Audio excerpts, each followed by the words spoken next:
The crow's Black Forest wisdom record in the early morning forest. A crow named Hai stood on a pine branch. Its feathers are a bright black, as if dyed with ink but shining. When its tail spreads out, it looks like a small fan. The most flexible part is its sharp black beak, which can pick up all kinds of small objects. At first, some little animals thought the black feathers were not good, but gradually everyone found that the black head was full of smart ideas and was the little wisdom expert in the forest. One early morning, Hai was sorting out the small branches and pebbles she had collected in a tree hole, when suddenly she heard an anxious jiggy-gee sound. It was the little sparrow twit. It had wrapped its favorite red rope around a high branch and had been jumping around for half a day, but the rope was getting tighter and tighter. Hai hurriedly flew over, carefully hooked one end of the rope with his sharp beak, then grabbed the branch with his claws to steady his body. Slowly, he untied the rope wrapped around the branch and gently threw it to Tuan. "Thank you, Hai.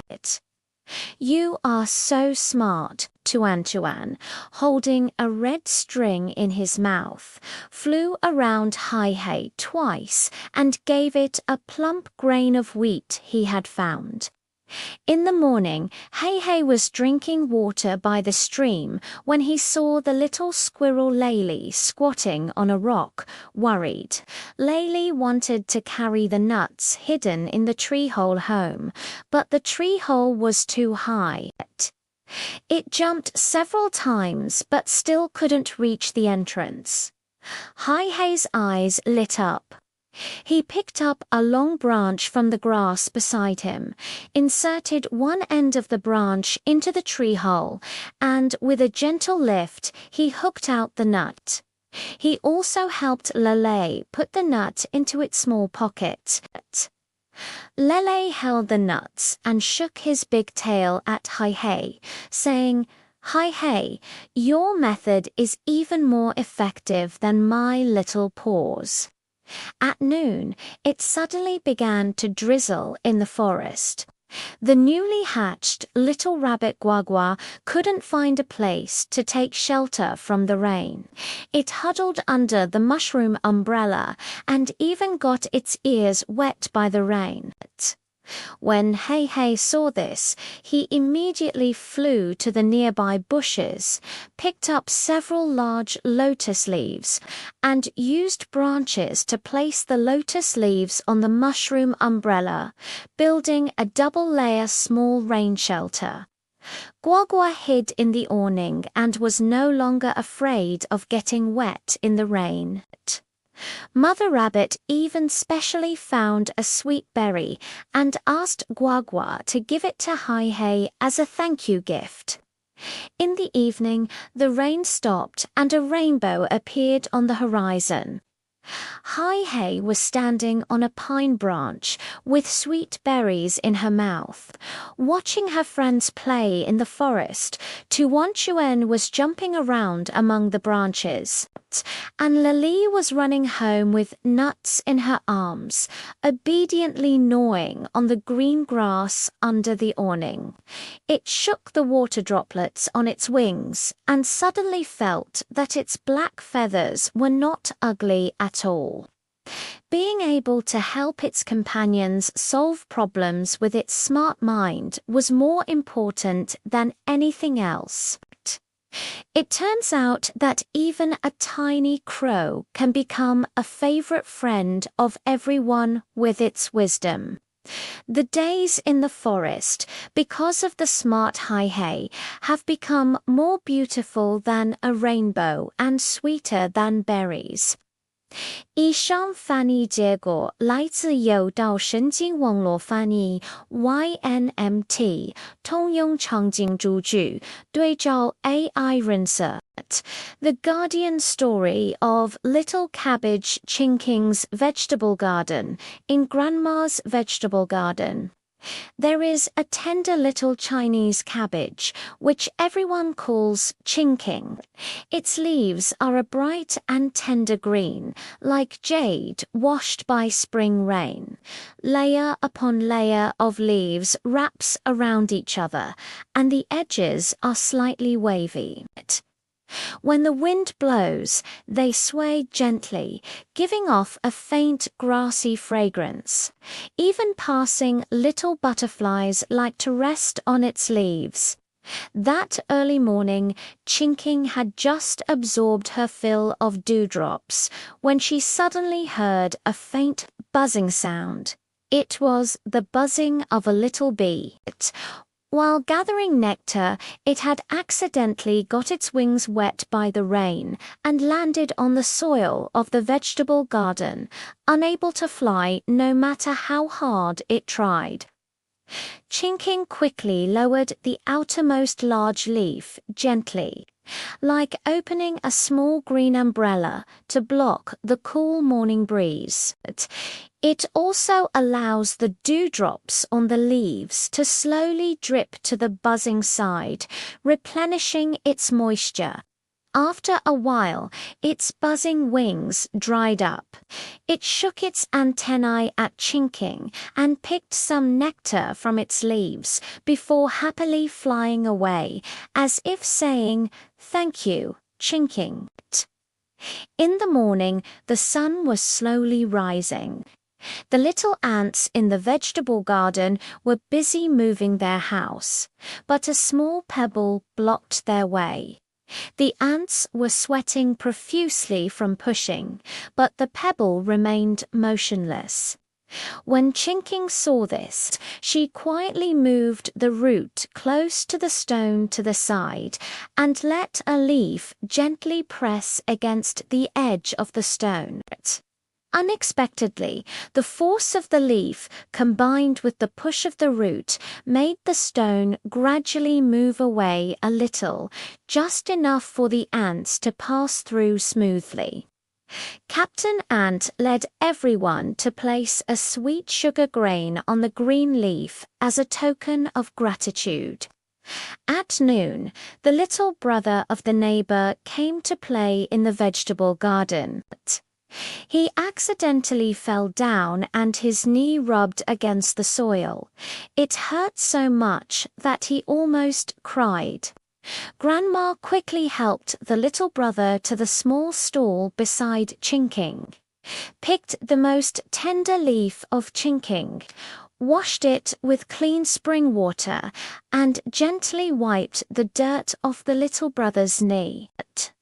The little brother touched the soft and green leaves, smelled a faint fragrance, and suddenly didn't feel the pain anymore. He even smiled at Chinking. The little cabbage is so cute. In the evening, Grandma came to the vegetable garden to water it. Seeing the sugar grains on Chinking's leaves and hearing from the little brother that Chinking had wiped his knees, she smiled and touched Chinking's leaves, saying, "Our Chinking is truly a little treasure in the vegetable garden." Chinking shook her leaves, watching the setting sun stretch her shadow long, feeling warm in her heart. Suddenly, it felt that although it was just a tiny cabbage, unable to run or fly, being able to shield the little bee from the wind and rain, help the little ant move stones, and comfort the little brother was the happiest thing. It turns out that an ordinary little cabbage can also become a little guardian in the vegetable garden with its own tenderness and kindness, bringing warmth to its friends around it. In the vegetable garden at night, the moonlight falls on the green leaves, and even the dewdrops sparkle with a bright light as if applauding for this lovely little cabbage. The heartwarming story of little mouse Mimi's granary. Beside the granary on the farm lived a little mouse named Mimi. It has a body covered with light brown soft fur, as if wrapped in a layer of dried wheat bran. Its round black eyes are like two shiny black beans. Its tiny claws are flexible and powerful, and it can even firmly grasp the thinnest wheat straw. At first, the little animals on the farm thought the little mouse would steal food and were a little afraid of it. It wasn't until they found out that Mimi was actually a hearted little butler who always loved to use her own skills to help everyone solve problems that they discovered it. One early morning, Mimi was sorting out the dry straw she had collected in the corner of the granary when suddenly she heard a weak gee sound. It was the chirping of a newly moved little sparrow. It wanted to find some clean wheat grains for breakfast, but the grains were all in high sacks and couldn't be reached at all. It was so anxious that it hopped around on the sacks. Mimi hurried over and climbed up the gap of the sack with her little paws. After finding a small opening, she carefully pulled out each grain of wheat, one by one. She even deliberately picked the plumpest ones, wrapped them in leaves, and handed them to Juju. "Thank you, Mimi." Shushu pecked at the wheat grains, flapped its wings at Mimi, and gave it a soft feather it had found. In the morning, Mimi was taking a walk in the grass outside the granary when she saw the little ant Guago leading a group of friends carrying breadcrumbs. But the breadcrumbs were too big and got stuck in the crevices of the stones. The ants were sweating profusely, but still made no movement. Mimi's eyes lit up. She gently pried away the soil beside the stone with her little paws, and carefully picked out the breadcrumbs with her tail, breaking them into small pieces to make it easier for the ants to carry. Guago shook her antennae at Mimi and led her friends to massage Mimi with their antennae, which made Mimi laugh non-stop. At noon, it suddenly started to drizzle. Mimi noticed that the leaf pit of the little hedgehog Kuki was leaking. Kuki was huddled inside, and all her spines were wet. Mimi hurriedly ran back to the granary, fetched a few pieces of waterproof oiled paper which the farm owner had accidentally dropped, and found some dry straw to help Kuyuki mend the holes in the nest. She also spread a layer of soft feathers in the nest. Kuki lay in the warm nest, rolled around in front of Mimi, and pushed a sweet wild fruit in front of her. In the evening, the rain stopped and the setting sun dyed the granary golden yellow. Mimi was sitting at the door of the granary, surrounded by Juju, Guago, and Kuki. They were sharing wheat grains, breadcrumbs, and wild fruits. Mimi bit into the sweet wild fruit, looking at her friends' smiling faces and swaying her tail gently. Suddenly, she felt that being able to help everyone solve problems was much happier than hiding alone in the granary and eating wheat grains. It turns out that even a tiny mouse can, with its own wit and kindness, become a little sun on the farm, bringing warmth and joy to every friend. Such farm life is sweeter than plump wheat grains and more comfortable than soft feathers. A heartwarming story of a giraffe soaring high on the grassland, on the vast green grassland. There lived a giraffe named Gao Gao. He has a yellowish-brown skin with stripes, as if wearing a flower coat that can make him invisible. The most catching feature is his long neck. When you look up, you can touch the branches of a big tree. Even the birds in the sky like to perch on his neck to chat, because he is not only tall but also particularly gentle and is well known as a big friend on the grassland.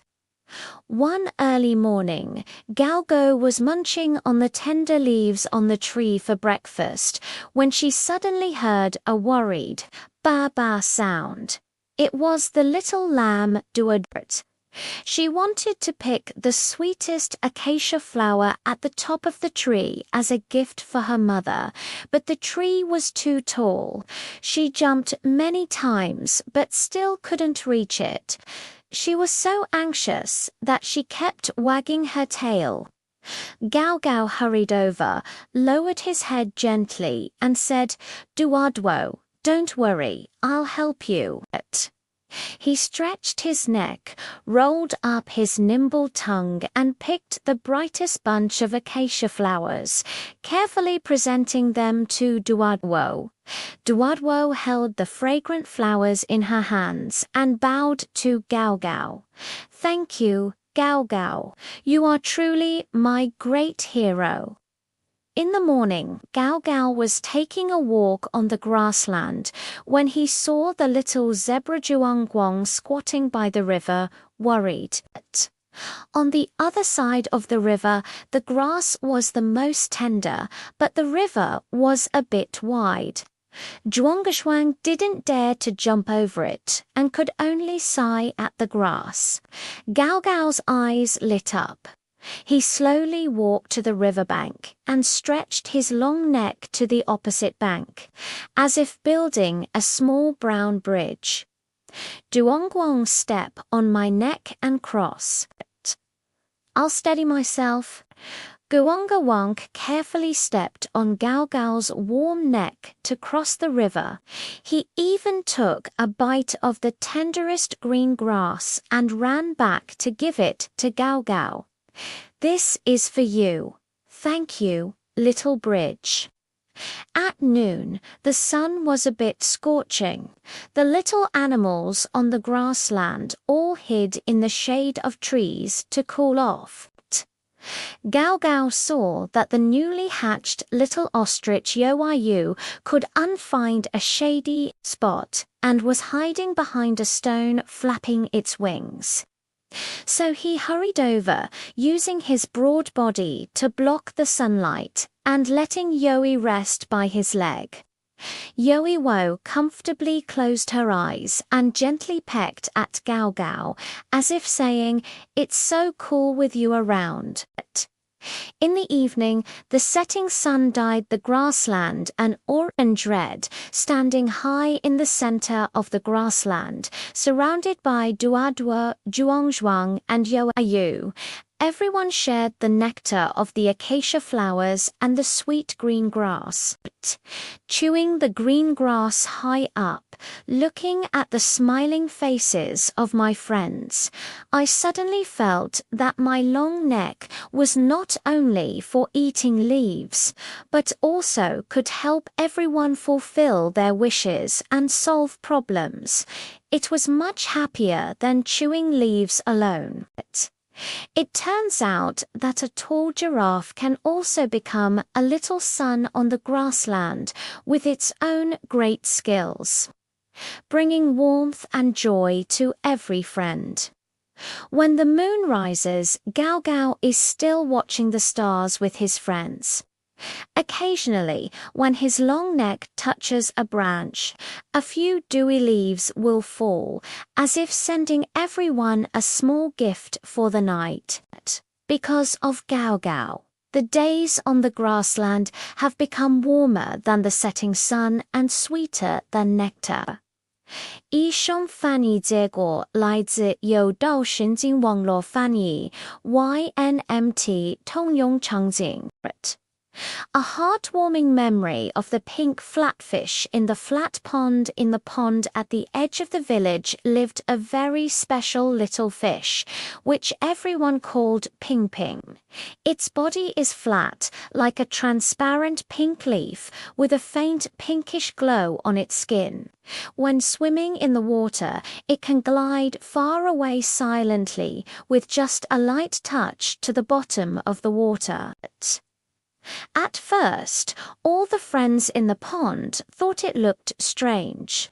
It was not until later that they discovered that behind its flat body lay great abilities. That early morning Ping Ping was just looking for a little bug to eat among the water plants when she heard a soft woo-woo sound. It was Diandian, a little shrimp that had just been moved to the pond.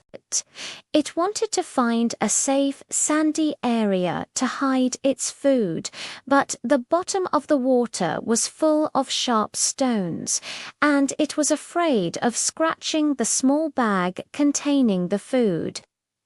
Ping Ping swam over quickly and swept the bottom of the water with her flat body. Dion, don't worry, I'll help you find the way. My body is flat and I can clearly see where there are no stones.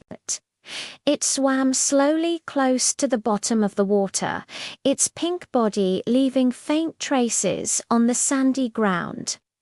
Soon it found a soft and fine sandy area. Dion followed the traces and ran over, safely hiding the grain. She waved little Su at Ping Ping and said, "Thank you, Ping Ping. Your flat body detector works better than my little eyes." In the morning, the sun shone into the pond, and the pebbles at the bottom of the water sparkled. When the little crab pincers were moving snails, they accidentally got their big pincers stuck in a crevice of a stone. No matter how hard they tried to pull them out, they couldn't get it out. In a panic, they made a click sound to pick up the stone. When Ping Ping saw this, she quickly swam to the crevice of the stone and gently squeezed her flat body into it, pushing the stone to the side bit by bit. "Gianshan, don't force. I'll help you widen the crevice a little." Its body was just stuck in the crevice of the stone, leaving room for the pincers to loosen. Taking the opportunity, the pincers pulled out their pincers and shook them at Ping Ping. "Thank you, Ping Ping. Your flat body is more flexible than a small crowbar." At noon, a group of naughty little tadpoles came to the pond. It was their first time in this water area, and they couldn't find their way home, pacing around in the water. Ping Ping quickly swam up to the little tadpoles, turned her pink body over, and let the pink light shine in the water. "Little tadpoles, follow my pink flag. I know where your home is." It swam ahead, its pink body like a tiny signal light. The little tadpoles followed behind and soon returned to their mother. The smallest tadpole even rubbed against Ping Ping's body and said, "Thank you, Ping Ping. Your pink skin is so beautiful. I won't get lost at all following you." In the afternoon, dark clouds suddenly rose from the sky, and the water in the pond became murky. The little snail that was just playing at the bottom of the water was slowly moving and could unsee the way clearly, almost bumping into the old turtle that was sleeping. Ping Ping swam over quickly, blocking Meng Mang's front with her flat body and gently touching Meng Mang's shell. Meng Mang, be careful. There's an old turtle ahead. I'll take you around. It swam with Meng Mang close to the water plants, avoiding the muddy waters, and safely sent Meng Mang home. Slowly, he shook his antennae towards Ping Ping, as if saying, "Thank you." In the evening, the setting sun died. The pond orange-red Ping Ping lay on the soft, fine sandy ground, surrounded by Diandian, Qianshan, shouted Pole, and Meng Meng, sharing the little bugs and snails they had found. Ping Ping chewed the little bug, looking at the smiling faces of his friends. His pink body shone with warm light in the setting sun, and his heart was filled with sweetness. Suddenly, it felt that its flat body was not strange at all. It could help Dion find its way. Rescue Kion, guide the little tadpoles, and protect Man as he went home. It was much more interesting than swimming around like other little fish. It turns out that a tiny pink flatfish can also become a little guide in the pond with its unique appearance and enthusiasm, bringing safety and happiness to every friend. When the moon rose, Ping Ping was still swimming slowly at the bottom of the water.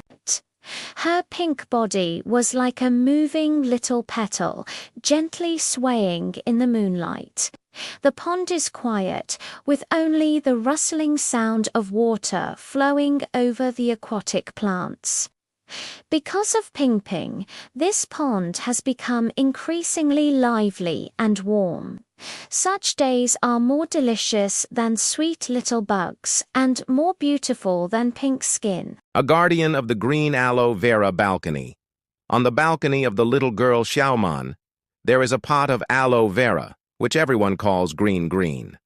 It has thick green leaves, with soft little thorns growing along the edges of the leaves, as if they were fitted with small gears.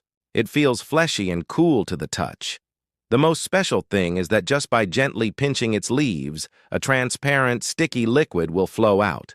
Xiaoman's mother said that this liquid can help relieve pain and itching and is a natural little ointment for the balcony. That early morning, Xiaoman had just watered LVLV when she heard a buzzing sound of anxiety. It was the buzzing of a little bee. While collecting nectar, it had accidentally pricked its wing by a rose thorn on the balcony and was in so much pain that it flapped its wings straight and couldn't even collect nectar. LVLV quickly shook the leaves as if saying, "Buzz, come to me quickly." Xiaoman understood LVLV's meaning. She gently pinched off a small piece of aloe vera leaf, squeezed out the transparent juice, and carefully applied it to her humming wings. It wasn't long before the buzzing wings stopped hurting. It flew onto the green leaf and waved its antennae at it. "Thank you, green. Your juice works better than a little ointment." In the morning, the sun gradually rose higher, and the balcony became warm and cozy. Xiaoman was doing her homework on the balcony when she accidentally got her finger burned by the desk lamp. It hurt so much that she kept shaking her hand. Mom quickly brought out the green leaves, squeezed out the juice, and applied it to Xiaoman's fingers. The cool juice was applied to the hand, and the pain soon lessened. Xiaoman touched the green leaf and whispered, "Green, thank you for relieving my pain. You are truly my little helper." The green leaves swayed gently, as if responding to Xiaoman's words. At noon, the little brother of the neighbor, Chen, came to play at home. While chasing butterflies on the balcony, he accidentally got sunburned and his cheeks turned red. He kept scratching his arms. It turned out that he had been bitten several times by small mosquitoes. Xiaoman remembered LVLV's ability and quickly pulled Chen over to LVLV's side, saying, Chenchin LVLV's juice can relieve itching. After applying it, you won't feel uncomfortable anymore. She carefully took some aloe vera juice and applied it to Chenchin's mosquito bite. Chenchin touched his arm and said with a smile, "It's really not itchy anymore. How magical the green leaves are." After saying that, he also placed his little toy car beside the green flower pot, as if giving Green a small gift. In the afternoon, a gentle wind suddenly blew in the sky. The curtains on the balcony were blown around, almost blowing away the drawing paper that Xiaoman had placed on the table. The green leaves are wide and large, just in front of the drawing paper, like holding up a small green umbrella. The drawing paper lies steadily on the table, not being blown by the wind at all. Xiaoman picked up the drawing paper and waved it at LVLV, saying, "LVLV, thank you for shielding me from the wind. My drawing paper wasn't blown away." In the evening, the setting sun dyed the balcony orange-red. Xiaoman was sitting on a small chair on the balcony, resting her chin beside the flower pot of LVLV, and telling LVLV the interesting things that happened at school. She also took out a small spray bottle and sprayed some water on the green leaves. The water droplets hung on the leaves, as if a handful of shiny little pearls had been scattered. The green leaves, bathed in the warm glow of the setting sun, looked even greener. Xiaoman suddenly felt that LVLV was not just an ordinary plant. It could help Wang Wang heal wounds, relieve her own pain, relieve Chenchin's itching, and even shield her from the wind.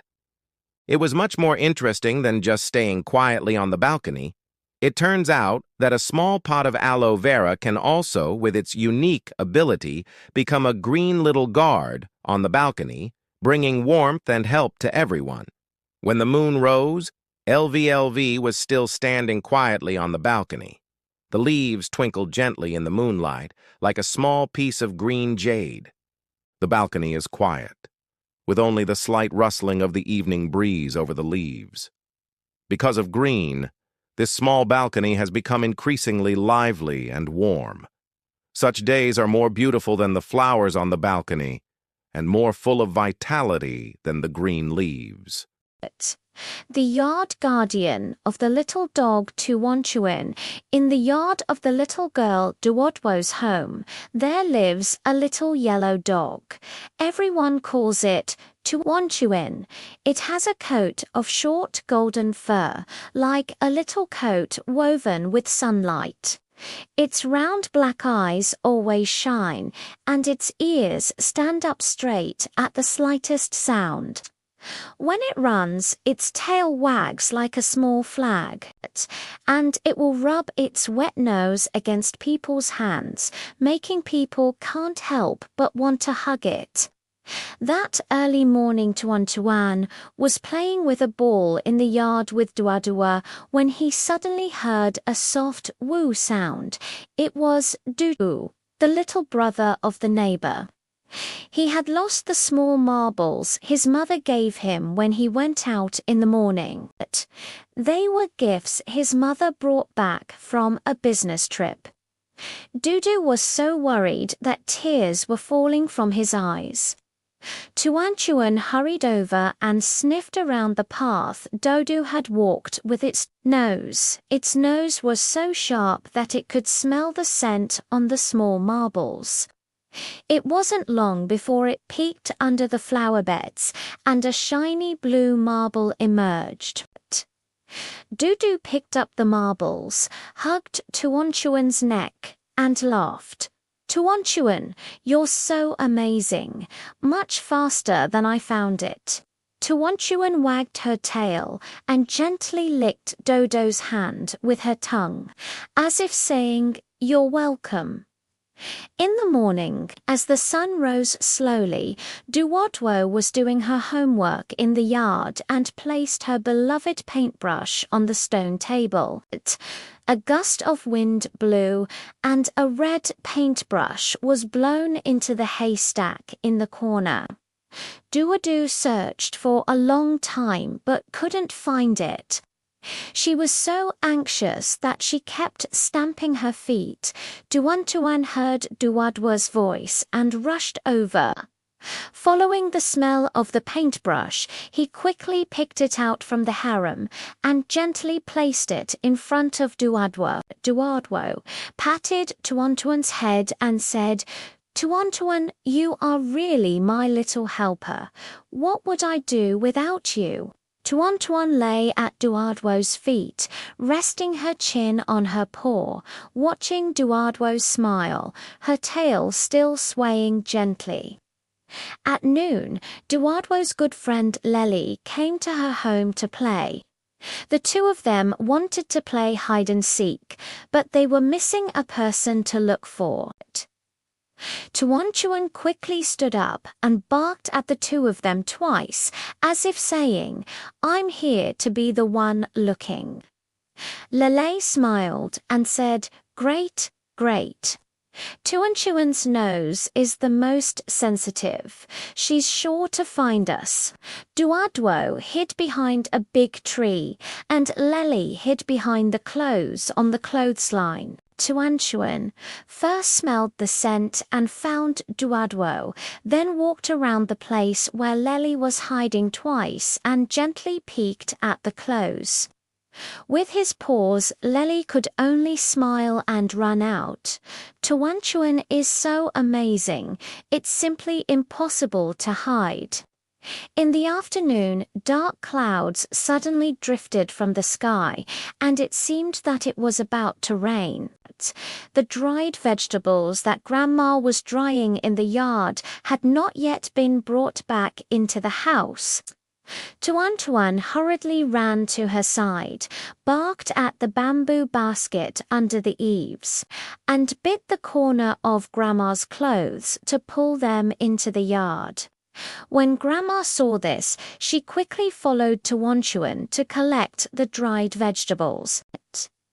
As soon as they finished, raindrops began to fall with a drip, drip sound.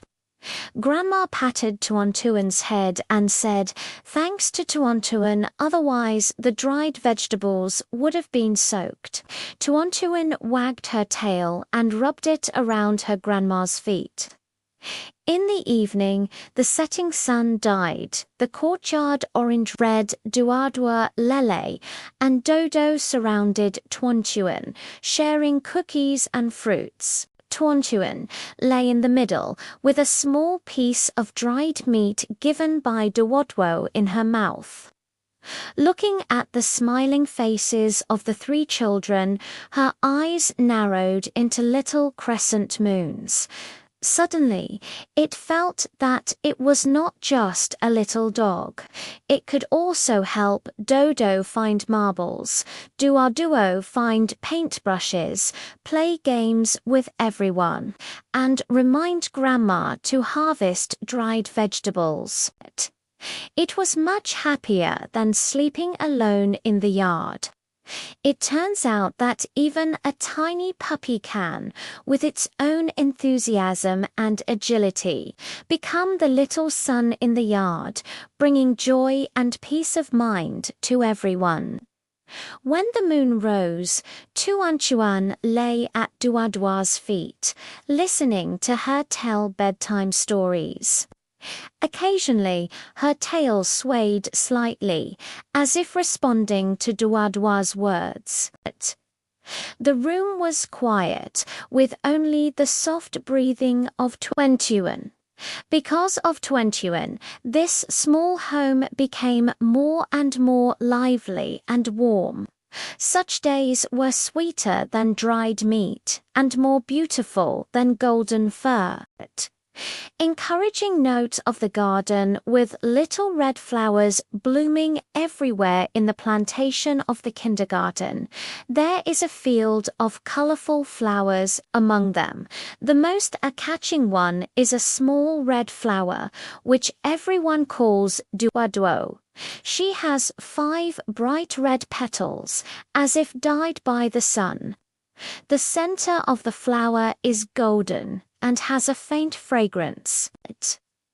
When the wind blows, it gently sways, as if waving to passing children.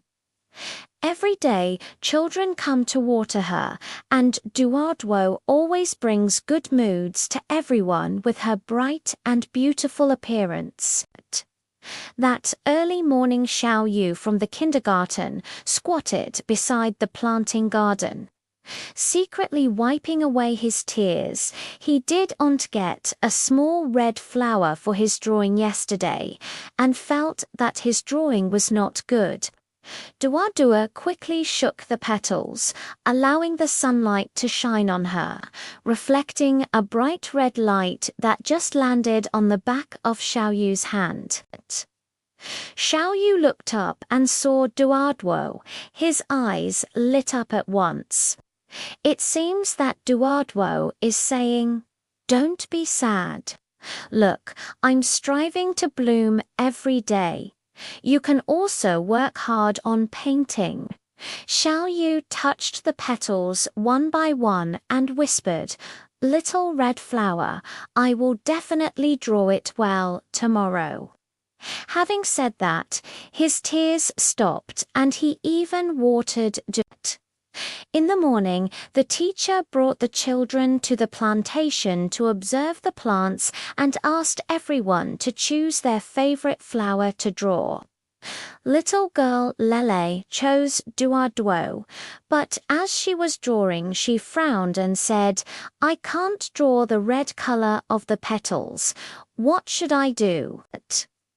Duarduo quickly brought the petals closer together, allowing Lele to clearly see the color of her petals. The edges were a darker red. The middle was a lighter red, and the center was golden. Lele followed Duarduo's example and finally drew a beautiful little red flower. She held up the painting and said to the teacher, "Teacher, look.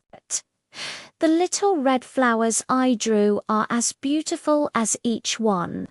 Duarduo shook its petals as if clapping for Lele. At noon, the sun was scorching hot. A little bee, buzzing around collecting nectar, was too tired and landed on a petal to rest. Duarduo quickly spread out the petals and built a small shed for Weng. She also brought the nectar from the center of the flower in front of Weng Weng and said, "Taste my nectar quickly and replenish some strength." Buzzing sipped the sweet nectar and waved her antennae at Duarduo, saying, "Thank you, Duarduo. Your petals are more comfortable than leaves, and your nectar is especially sweet." After drinking the nectar, Weng Weng had the energy to collect it again. He even deliberately flew around Duarduo twice, as if to express his gratitude. In the afternoon, dark clouds suddenly rose from the sky and it began to drizzle. The little snail that had just been playing in the plantation slowly had nowhere to take shelter from the rain, and its shell was all covered with mud and water. Duarduo quickly lowered the largest petal and placed it above slowly, like opening a small red umbrella. Slowly hiding under the petals, she slowly stretched out her antennae and waved at Duarduo. "Thank you, Duarduo. Your petals are just like little umbrellas. Not a drop of rain can get on me." After the rain stopped, a glistening dewdrop slowly remained beside Duarduo's roots, as if a small pearl had been given to her. In the evening, the setting sun dyed the plantation orange-red. Xiao Yu came to see Duarduo again. He happily held up the drawing paper and said, "Duarduo, look. I got a little red flower for my drawing today. On the drawing paper. beside a small red flower. There is also a smiling little boy who is Xiaoyu's Duoduo, looked at Xiaoyu's smiling face, then at Lele, who was tidying up the painting tools beside her, Wu Meng flying around, and the snail slowly crawling away. Her heart was filled with sweetness. Suddenly, she felt that she was not just an ordinary little red flower. She could also help Xiaoyu regain confidence, help Lele draw pictures, give Weng Weng a rest, and provide shelter from the rain slowly. She was much happier than just blooming quietly all the time. It turns out that a tiny red flower can also, with its own beauty and warmth, become a little sun in the garden, bringing encouragement and joy to every friend.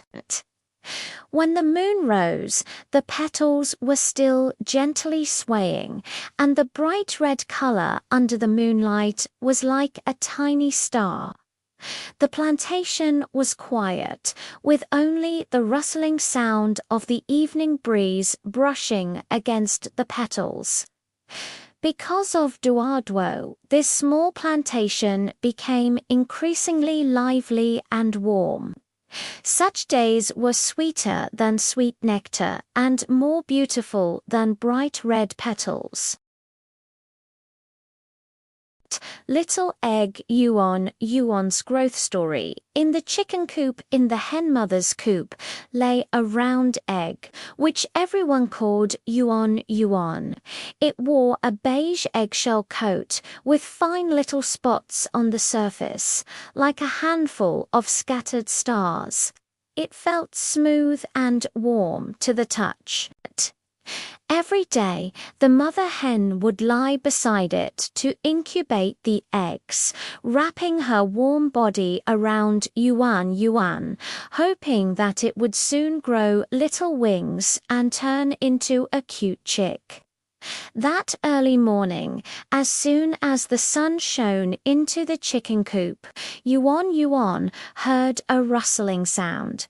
It was Dion, a little ladybug that had just run out of the flower beds.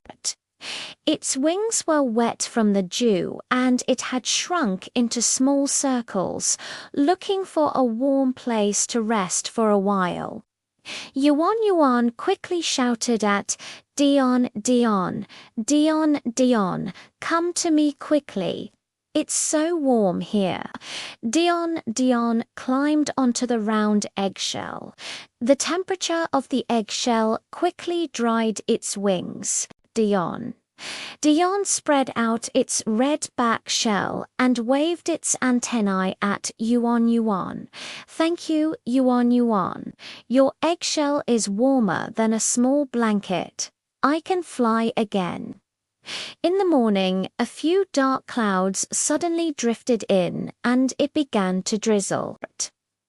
The little Aunt Guagu, which had just been playing beside the chicken coop, had not yet had time to return to its nest when the raindrops wet its tiny antennae. When Yuan saw this, she gently rolled over and turned one side of the eggshell towards Guagu, saying, Guagu, hide over here. My shell can keep out the rain. Guagu quickly climbed to Yuan's side. The eggshell was like a small umbrella, blocking the raindrops that were falling. Guaguo touched Yuan's tentacles, as if saying, Thank you, Yuan, it's so safe with you around. At noon, Dodo, the little brother of the neighbor, came to play in the yard. He squatted beside the chicken coop and looked at the round egg curiously. Mum, will a chick really hatch from this egg? Mother hen smiled and nodded. Dudu gently touched the round eggshell and whispered, Little egg, you need to grow into chicks quickly. I still want to play with you. Yuan Yuan seemed to understand and gently swayed in the chicken coop, as if greeting Dudu. Dudu happily placed her little glass beads beside the chicken coop. "This is a gift for you. When you turn into a chick, let's play with the beads together." In the afternoon, the wind gradually grew stronger. A few straws on the chicken coop were blown off, and raindrops drifted into the coop through the cracks. The mother hen quickly pulled Yuan Yuan closer to her bosom, but a small stone was still blown into the chicken coop by the wind and was about to touch Yuan Yuan. At this moment, the little hedgehog Kuki, who was lying beside the chicken coop, rolled over quickly. She used the spines on her back to block the small stones and brought back the fallen straw to help her mother hen repair the chicken coop.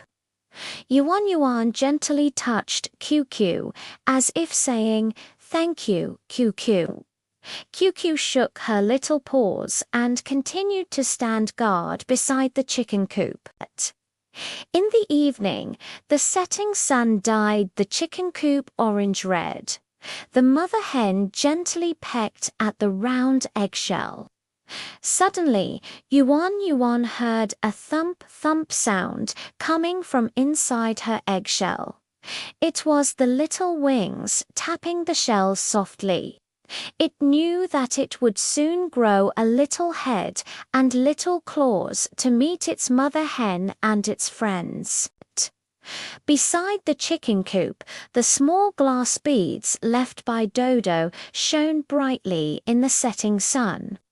Little ladybug Diandian, little ant Guago, and little hedgehog Kuki all stood by, waiting to witness the round transformation. Yuan Yuan lay in her mother hen's arms, feeling warm in her heart.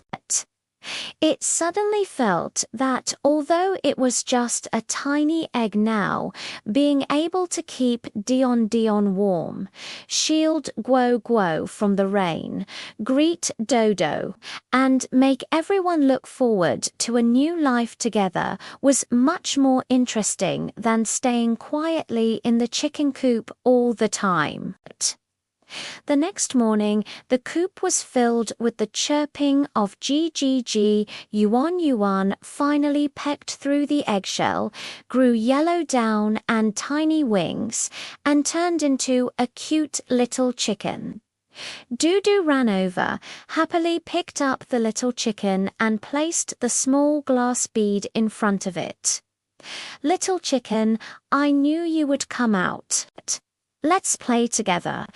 Dion, Dion, Guo, Guo, and Cuckoo also gathered around, and the chicken coop suddenly became lively. It turns out that a tiny egg can not only give birth to a vibrant life, but also bring warmth and anticipation to the friends around it during the days of waiting to grow. The wind in the yard was still blowing. The little chicks' round paws were stepping on the grass, learning to walk after their mother hen. Behind them followed a group of tiny figures. Such days were more reassuring than warm eggshells and softer than newly grown down. The growth story of little eggplant Zai Zai in the vegetable garden in Grandpa's vegetable garden. There are many little eggplants hanging on the eggplant rack, among which the cutest one is Zai Zai. When it first grew out, it was a little green, like a round green light bulb, hiding behind the emerald green leaves. Every day, it absorbed the sunlight and the water given by Grandpa, looking forward to wearing its purple little coat as soon as possible. That early morning, just as Zizzy's fruit skin was moistened by the morning dew and shone brightly, She heard a rustling sound. It was Guagu, a little ant from the vegetable garden. It was leading its friends to carry breadcrumbs, but the breadcrumbs were too big for the little ants to move. They were so anxious that they were circling around the breadcrumbs. Zizzy quickly shook her body and let a dewy eggplant leaf fall beside Guagu. Guagu, use my leaves as a small cart. Can help you carry breadcrumbs. Guagu and her friends quickly pushed the breadcrumbs onto the leaves and slowly pushed the leaves towards the ant nest. They also waved their antennae at Zizzy and said, "Thank you, Zizzy. Your leaves are stronger than our little ones." Day by day passed, and Zai gradually changed its appearance. Its color changed from light green to pale purple, and then from pale purple to deep purple, as if it were wearing a shiny purple silk coat. Its round body hung on the vines, and when the wind blew, it swayed gently. Even passing butterflies liked to stop beside it, flapping their colorful wings. In the morning, as the sun gradually rose, the little ladybug Dion in the vegetable garden was looking for aphids on the leaves.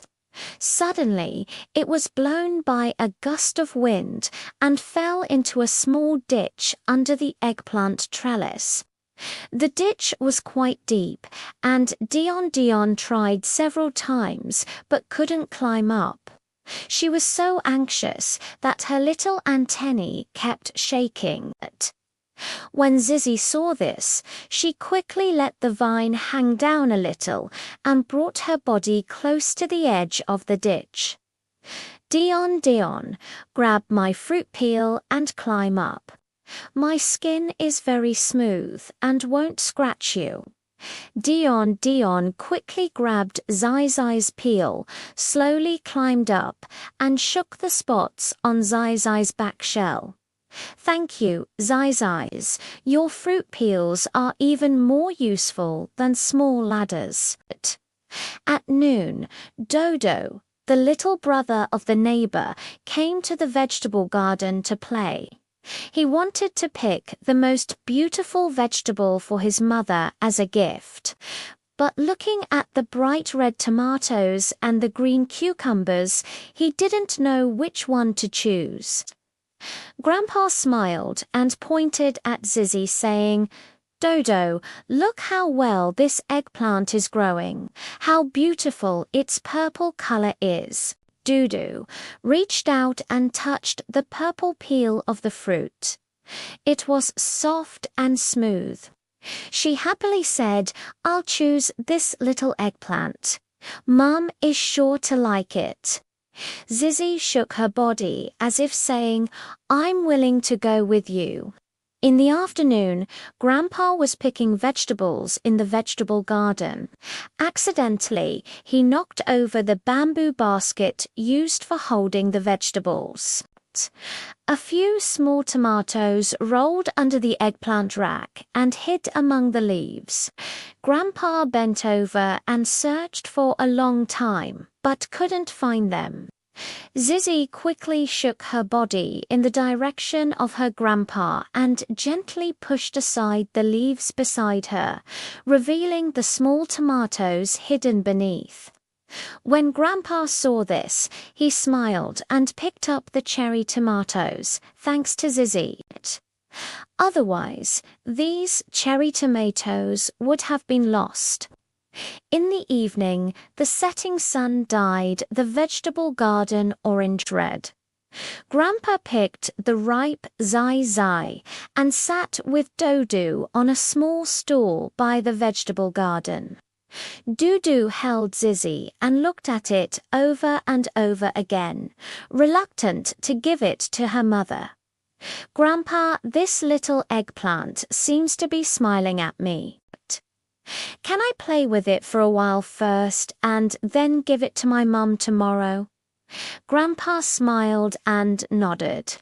He also helped Dodo tie Zizzy around her wrist with a rope, as if she were wearing a small purple bracelet.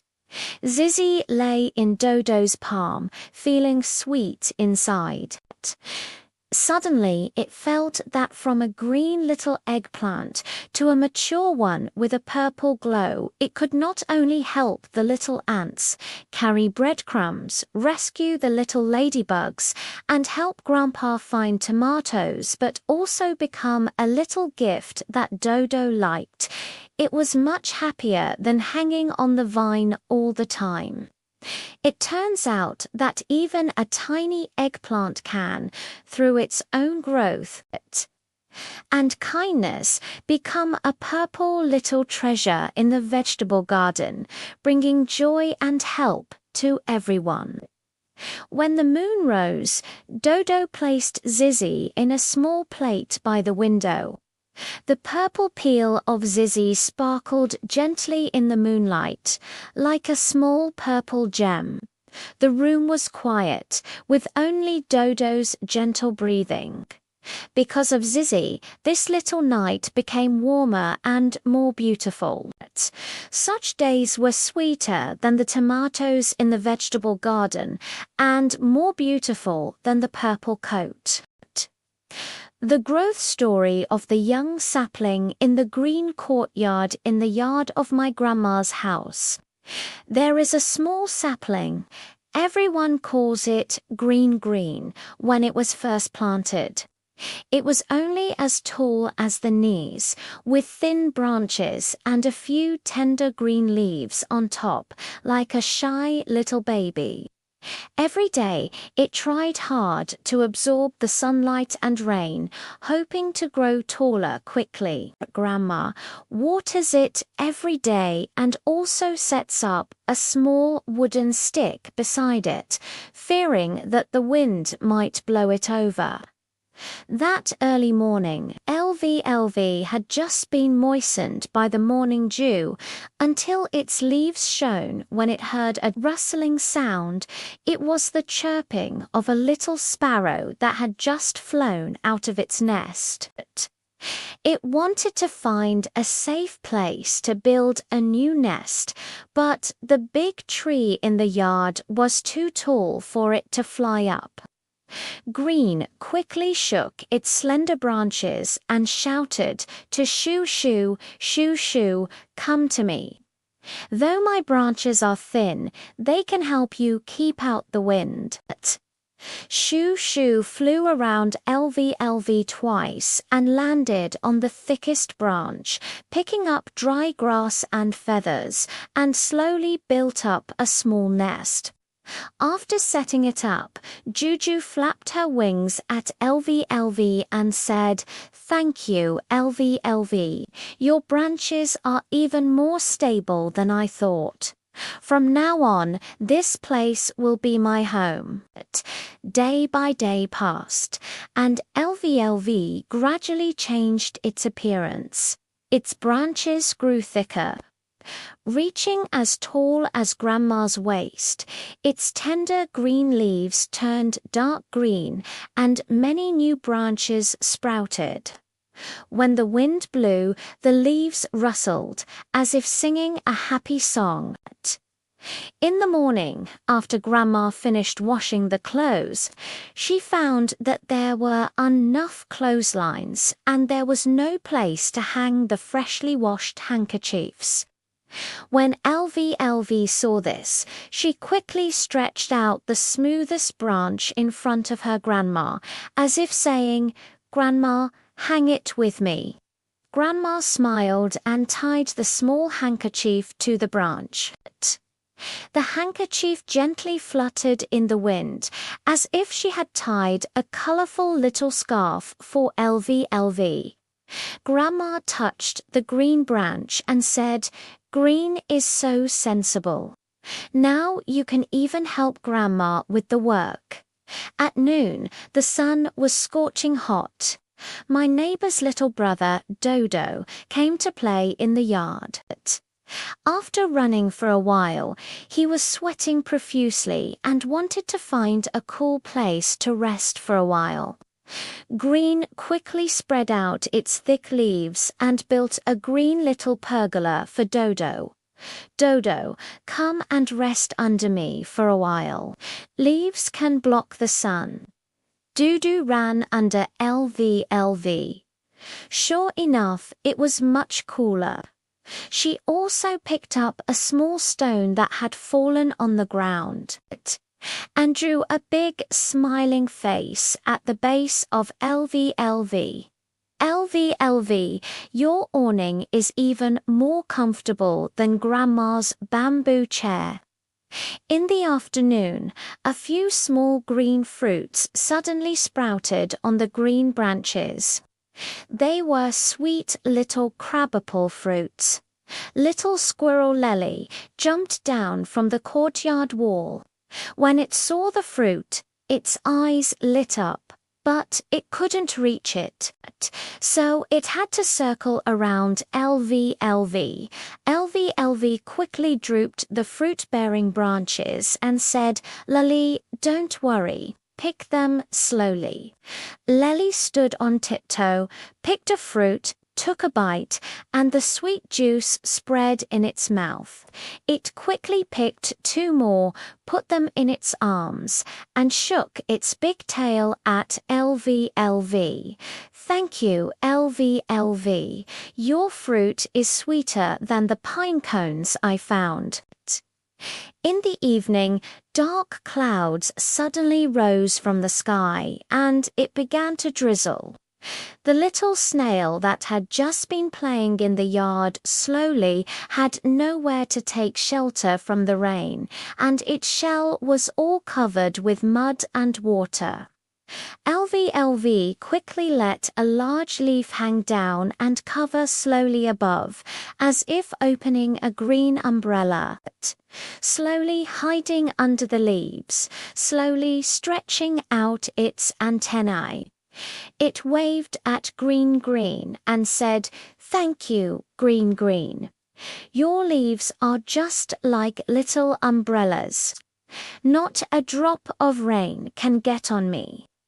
The setting sun dyed the yard an orange-red. Standing in the center of the yard, LVLV watched her companions. Juju was singing in the nest. Dodo was playing with pebbles under the pergola, and Lely was running away with fruits in her arms, slowly resting under the leaves. Her heart felt warm. Suddenly it felt that from a tiny seedling to one that could provide shade-hang things and bear fruit, it was not only for its own growth, but also to help the little birds build nests, dry handkerchiefs for its grandma, shield Dodo from the sun, and share fruits with Lely. It was much happier than standing alone in the yard. It turns out that a tiny sapling, as long as it grows hard, can become a little guard in the yard, bringing warmth and joy to everyone. When the moon rose, LVLV was still standing quietly. The deep green leaves swayed gently in the moonlight, as if guarding every little life in the yard. The courtyard was quiet, with only the rustling sound of the leaves in the wind. Because of LVLV, this small courtyard became more and more lively and warm. Such days were sweeter than the sweet crabapple fruits and more beautiful than the thick leaves.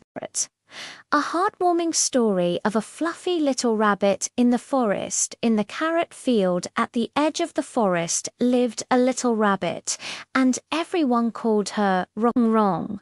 She was covered with snow-white fur, as if wrapped in a layer of freshly fallen snowflakes. Her long ears were tinged with a light pink when she ran. Her ears bounced back and forth. With a gentle push of her hind legs, she could jump far away, and even the wind couldn't catch up with her. The most special thing about her is her little nose. She always loves to sniff around and can find the sweetest carrots in the forest, as well as the little troubles of her friends. That early morning Rong carried the small bamboo basket woven by her mother and went to the field to pick the freshest carrots for breakfast. Just as I pulled out a carrot still covered with soil, I heard a soft woo cry. It was the little hedgehog Kuki that had just moved to the forest. It wanted to send a wild strawberry to its grandma far away, but it didn't know the way to her house, and was afraid that its spines would prick others, so it didn't dare to ask for directions. Rong quickly put down the carrot, jumped to Kiwi's side, and gently touched its thorn with her nose. She knew which thorn wouldn't hurt people. "Don't be afraid, I'll take you there. I know the way." She walked ahead, helping Kuki push away the small branches blocking the way, and from time to time stopped to wait for Kuki, fearing that it might not keep up. When passing by the stream, Rong found a big lotus leaf, asked Kuki to sit on it, and pushed the leaf across the stream herself. It wasn't long before we arrived at Kui's grandma's home. Kayuki was holding wild strawberries and waved her little paws at Rong, saying, "Thank you, Rong. Your ears are more conspicuous than a small flag. I won't get lost at all following you." In the morning, as the sun rose slowly, Rong was jumping around the dandelion bushes when she saw the little squirrel lily squatting on a branch. Worried. The cloth bag it used to hold pine cones had a hole, and the pine cones were scattered all over the ground. If they were blown away by the wind, there would be no food to eat in winter. Rong quickly jumped over, used her soft down to catch the scattered pine cones, and handed the small bamboo basket to Lally. "Let S put them in my basket first. Mum said this basket is very sturdy." Lalube put the pine cones into the basket and deliberately picked the biggest one to give to Rong.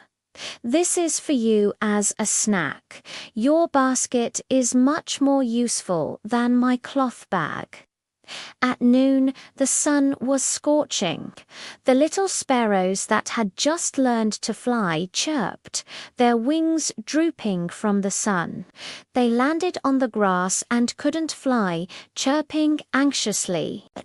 Rong quickly jumped to Juju's side and blocked the sunlight with her big ears, like opening two small white umbrellas.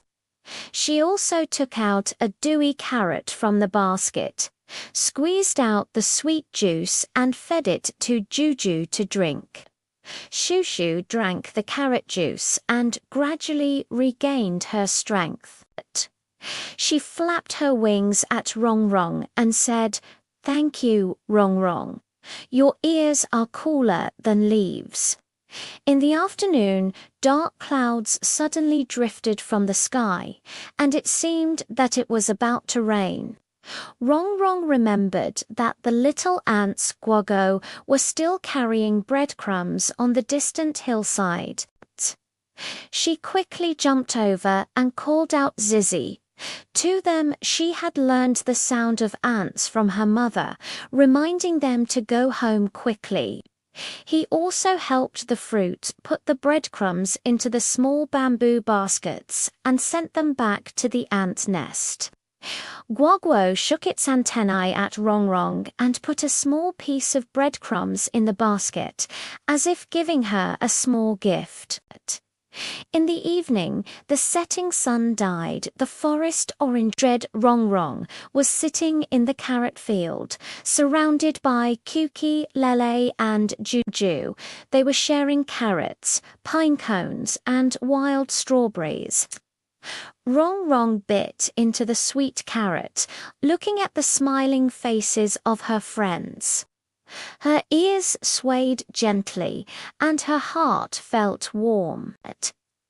Suddenly, she felt that running fast was not just for jumping and playing, but also to help everyone deliver things, shield from the sun, and pass on messages. It was much happier than eating carrots alone. It turns out that even a tiny rabbit can, with its own enthusiasm and agility, become a little sun in the forest, bringing warmth and safety to every friend. When the moon rose, Rong Rong was still bouncing along the path by the field, her snow-white fluff gently twinkling in the moonlight, like a moving little cotton ball. The forest was quiet, with only the chirping of insects and the soft footsteps of Rong Rong. Because of Rong Rong, this forest became more and more lively and warmer. Such days were sweeter than sweet carrots and more comfortable than soft down. A heartwarming memory of the little turtle slowly walking in the pond. By the pond at the edge of the village lived a little turtle, and everyone called him Mungman. He has a deep green hard shell with irregular patterns on it, as if wearing a strong little armor. His 4 short legs move slowly, and he even speaks softly. He is always laughed at by his friends as walking slower than a snail. But he was not in a hurry at all, because he knew that taking it slow could help him discover more beauty and also quietly solve small troubles for everyone. One early morning, I was slowly carrying my shell on my back on the grass by the pond, looking for tender grass to eat. Suddenly, I heard a soft cry of Gigi. It was the little sparrow Shoo Shoo that had just learned to fly. It had accidentally fallen off a branch. Its wings were a bit sore and it couldn't fly back. It was also afraid of being discovered by a passing kitten. Slowly and quickly crawl over, gently lift the hard shell a little, and say to Juju, "Hide in my shell, quickly. It's safe here." Shoo Shoo burrowed into its shell. Warm and soft, the shell was lined with slowly picked dry grass, not afraid at all. After the cat left, slowly climb to the big tree and let Shoo Shoo climb up the branch along his shell. Shoo Shoo flew into the bird's nest and flapped her wings at Mungman, saying, "Thank you, Mungman. Your shell is safer than a tree hole. Even though you walk slowly, you are really reliable." In the morning, the sun was slowly rising. Little Aunt Guago and her friends were carrying breadcrumbs. When they passed by a small puddle, they were at a loss. The puddle was too wide for the ants to jump over, and they would have to take a detour for a long time. After seeing it slowly, he quickly climbed over and gently placed his shell at both ends of the puddle, like building a small stone bridge. "You all go over my shell. Walk slowly and don't be in a hurry." The fruit lined up and walked steadily over the shell, leaving a small crumb of bread on it slowly. "Thank you, Mungman. Your stone bridge is even more stable than leaves. It doesn't matter if it's a bit slow. We'll be waiting for you." At noon, dark clouds suddenly rose from the sky and it began to drizzle. The little crab Kyunjian, which had just been playing by the pond, had a shell that was too small to keep out the rain, so it had to huddle in a crevice of a stone and tremble. Slowly and quickly crawled over, using his big shell to block the top of the crevice of the stone, like opening a green umbrella. Jianshan, hide under me. The rain won't get you wet. Qianjin emerged from the crack and hid under Mengmeng's shell. She also shared the small snails she had found with Mengmeng. Thank you, Mengmeng. Your shell is bigger than mine. It's so warm to hide here. In the afternoon, while swimming slowly in the pond, I found that the little carp Lele was lost. Lele came out to play with its mother and accidentally got lost. It was pacing around in the pond, so anxious that it kept blowing bubbles. Mengmeng wasn't in a hurry at all. While swimming slowly with Lele, he helped it look for its mother's figure. Mengmeng remembered that there was a red fish scale on Lele's mother's body. After swimming for quite a while, I finally found Lele's mother by the lotus flower bed. Lele threw herself into her mother's arms and turned around, wagging her tail at Mengmeng. Thank you, Mengmeng. Although you swam slowly, you helped me find my mum. It was even more effective than being a little faster. In the evening, the setting sun dyed the pond orange red, slowly lying on the stone by the pond, basking in the warm sun, surrounded by Shushu, Guo, Guo, Jian, Kion, and Lala. They shared tender grass, snails, and breadcrumbs. Chewing the tender grass slowly, looking at the smiling faces of my friends, with a few small petals still adhering to the shells, my heart felt warm.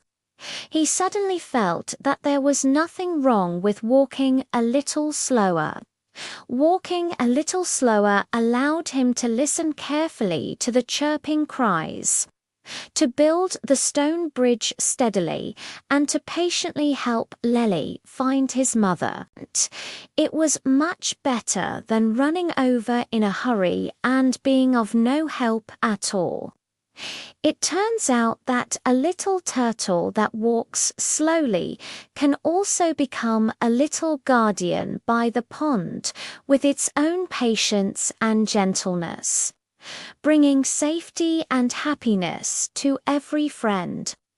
When the moon rose, it slowly crawled on the stone, its deep green shell gently twinkling in the moonlight like a moving little jade. The pond is quiet, with only the chirping of insects and the sound of flowing water. Because of this, the pond has become warmer and warmer and more reassuring. Such days are sweeter than tender grass and more solid than hard shells. 医生翻译结果来自有道神经网络翻译 YNMT 通用场景主句对照 A heartwarming record of the spider fish's silky stream. In the small stream at the foot of the mountain, there lives a very special little fish. Everyone calls her Sissy. She has a silvery, streamlined body and can swim as flexibly as other little fish. But what's most special about her is that beneath her belly, there are several pairs of thin, small spindles that can spin shiny, transparent silk threads. These threads are light and tough, won't break in water, and can even weave tiny water webs like spiders. At first, all the friends in the stream curiously surrounded her. Later, they found that the silk thread magic could help everyone solve a lot of troubles. That early morning, just as Sissy was spinning silk and playing beside the pebbles at the bottom of the stream, she heard a soft woo cry. It was the little shrimp Diandian. When it went out in the morning, it lost the small pearl pendant given by its mother. The pendant fell into the stream and drifted along with the current into the thick watergrass. Diandian was afraid of being caught by the watergrass and did not dare to go in to look for it. Sissy swam over quickly and shook the spinning tool under her belly. Dion, don't worry, I'll help you get it back. She swam gently to the edge of the watergrass, spat out a long, transparent silk thread. The thread was like a small hook, gently hooking the rope of the pendant. Then she slowly pulled the thread back, and the pendant floated out along with it. Dion caught the pendant and shook little Susu at Cece. Thank you, Cece. Your silk thread is even better than a small fishing net. That's amazing. In the morning, the sun shone into the stream and the water became warm. When the little crab, Qianchen, was moving snails, she accidentally knocked over the small bamboo basket which was dropped by a child. The snails scattered in the fine sand at the bottom of the stream, and some even rolled into the crevices of the rocks. Xianxian tried to pick them up with her big pincers for a long time, but still could not find any snails in the crevices of the rocks. When Sissy saw this, she quickly swam to the crevice of the stone, spun out a thread and wove a small water net. Then she gently put the net into the crevice and slowly scooped it up. Several snails fell into the net. She handed the net to Qianjian and said, "Quickly put the snails in the bamboo basket." Qianjian quickly took the net, poured the snails back into the bamboo basket, and shook her pincers at Cece, saying, "Thank you, Cece. Your water net is even more flexible than my pliers. It's so convenient." At noon, a group of little tadpoles came to the stream. They wanted to play the game of catching stars. When the sunlight shone on the stream, it would create shiny spots like little stars. But they had no tools and could only watch the light spot anxiously. Cece swam over with a smile, spun out the silk thread to weave a large and light transparent net, and then gently lifted the net, hanging the silk thread on the water plants.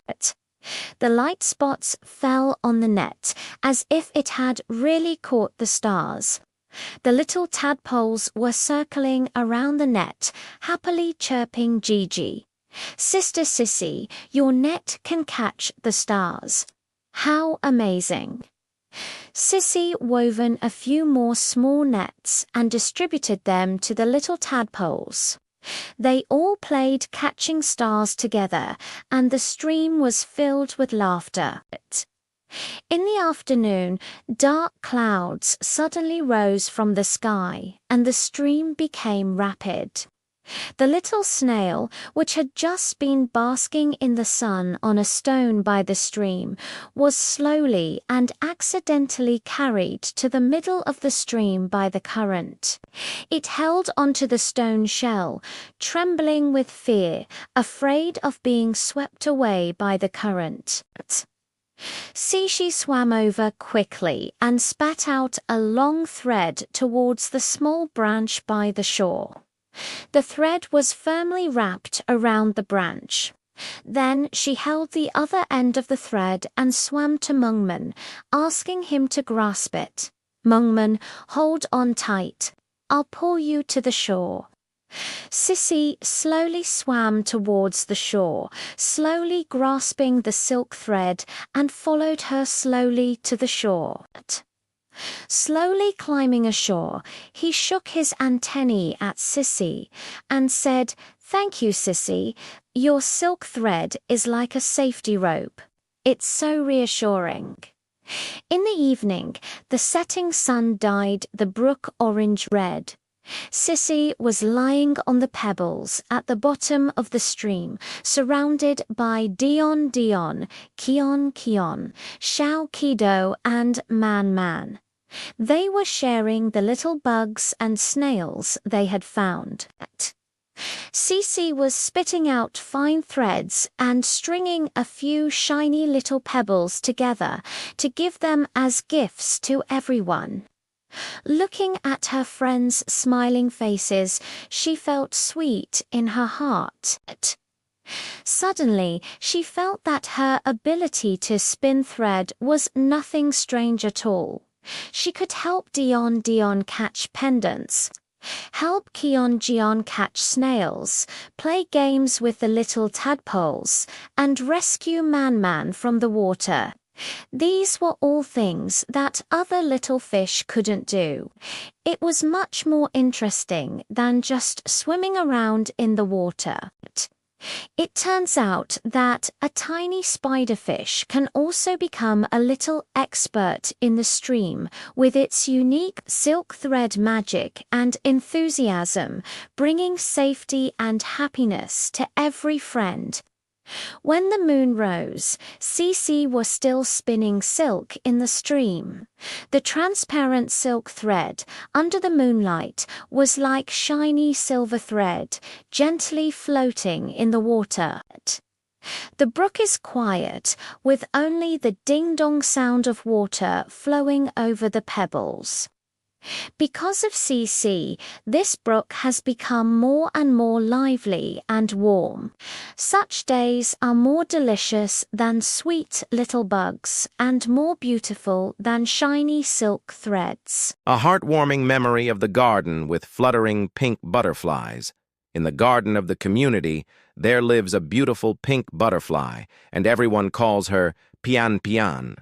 Her wings seem to be sprinkled with a layer of bright pink, with faint white patterns along the edges.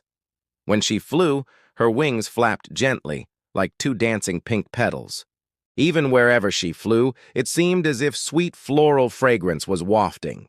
Every morning, Pian Pian would dance among the flowers, gathering nectar while greeting her friends in the garden. That early morning, Pian Pian had just landed on a rose to suck nectar when she heard a buzzing sound of anxiety. It was the buzzing of a little bee. It was the first time for the bee to come to this garden and couldn't find the sweetest nectar. It flew for a long time, but still couldn't find a satisfactory flower. Its wings were flapping so hard that it was tired. Pian Pian quickly flapped her pink wings and flew to Weng Weng's side. "Weng Weng, don't worry. I'll take you to find the sweetest flower." She flew ahead, her pink wings like a tiny signal light.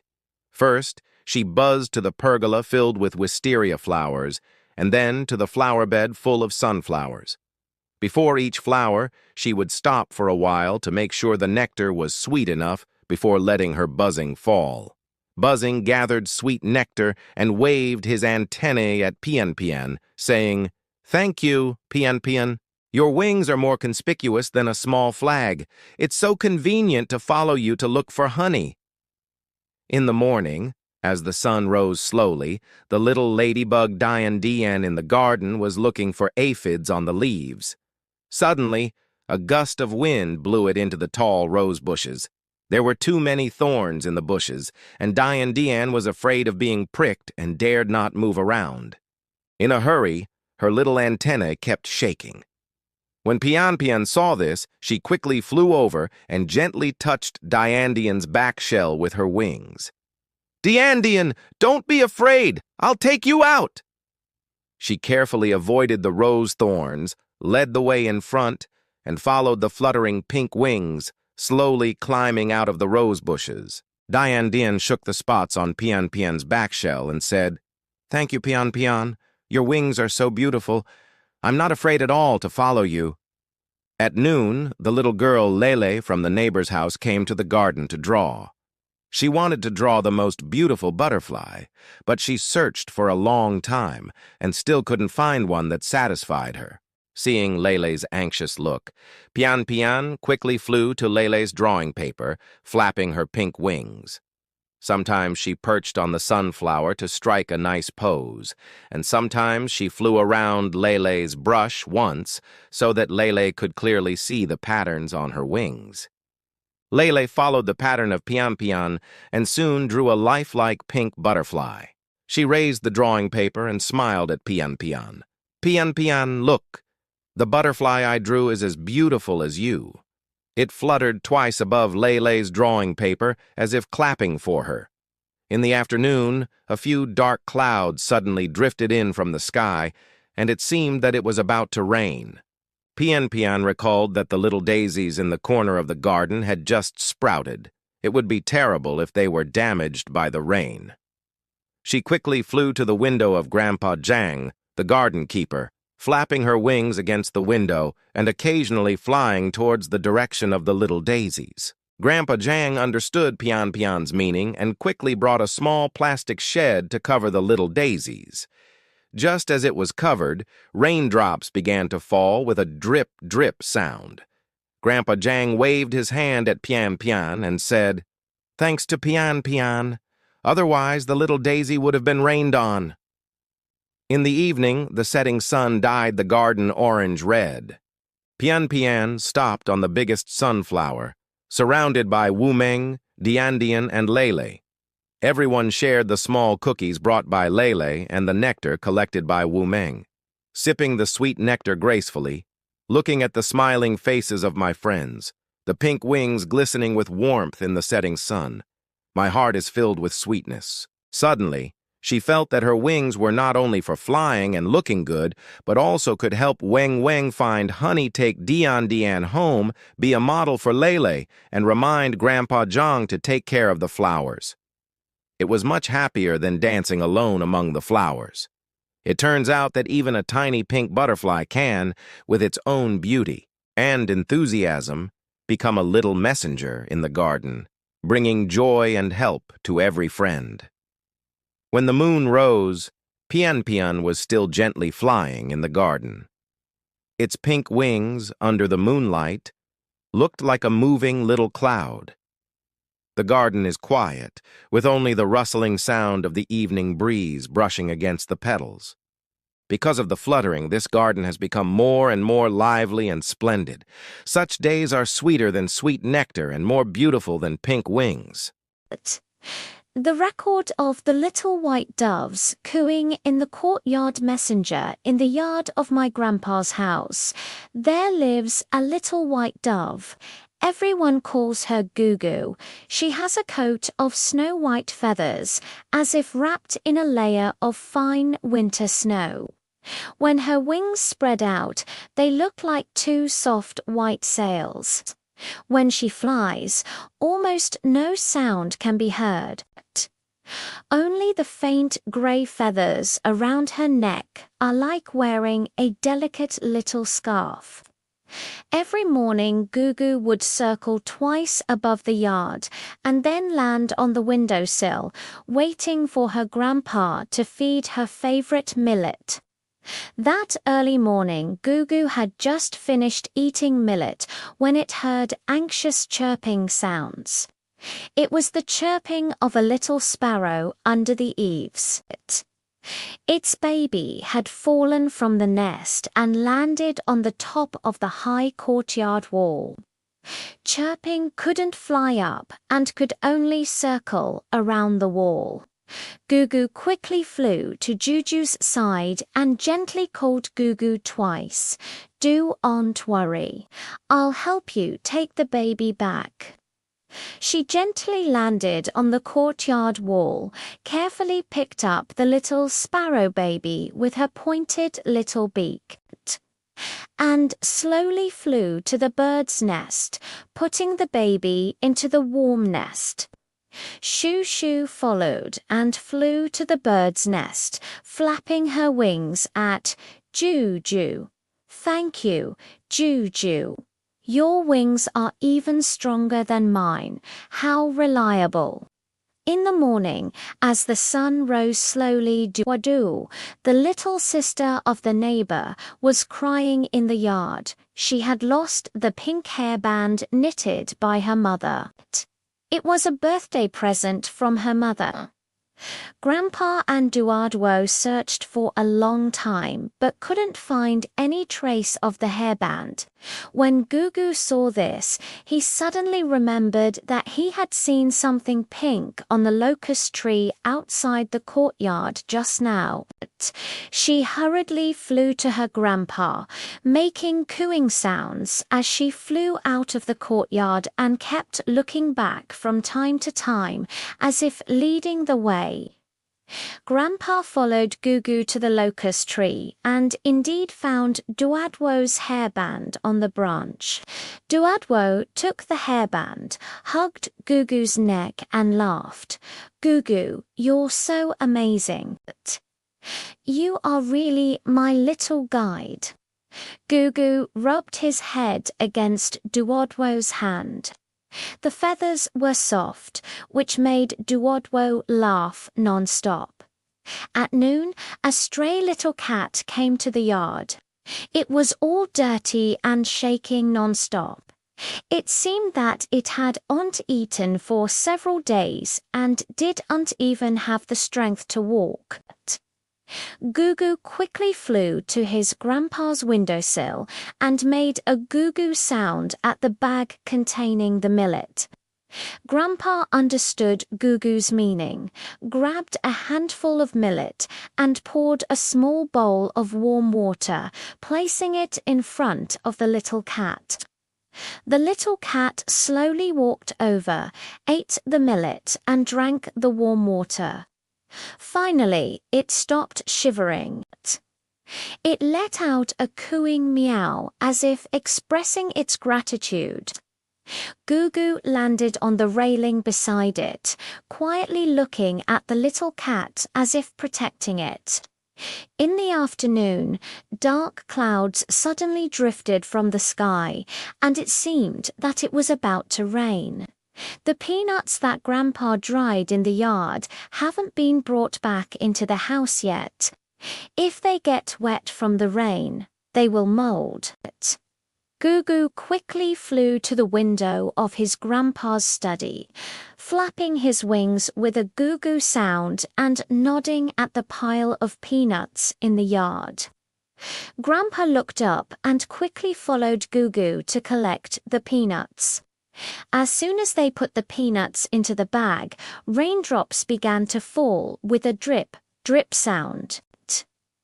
Grandpa stroked Gugu's head and said, "Thanks to Gugu, otherwise these peanuts would have been in vain."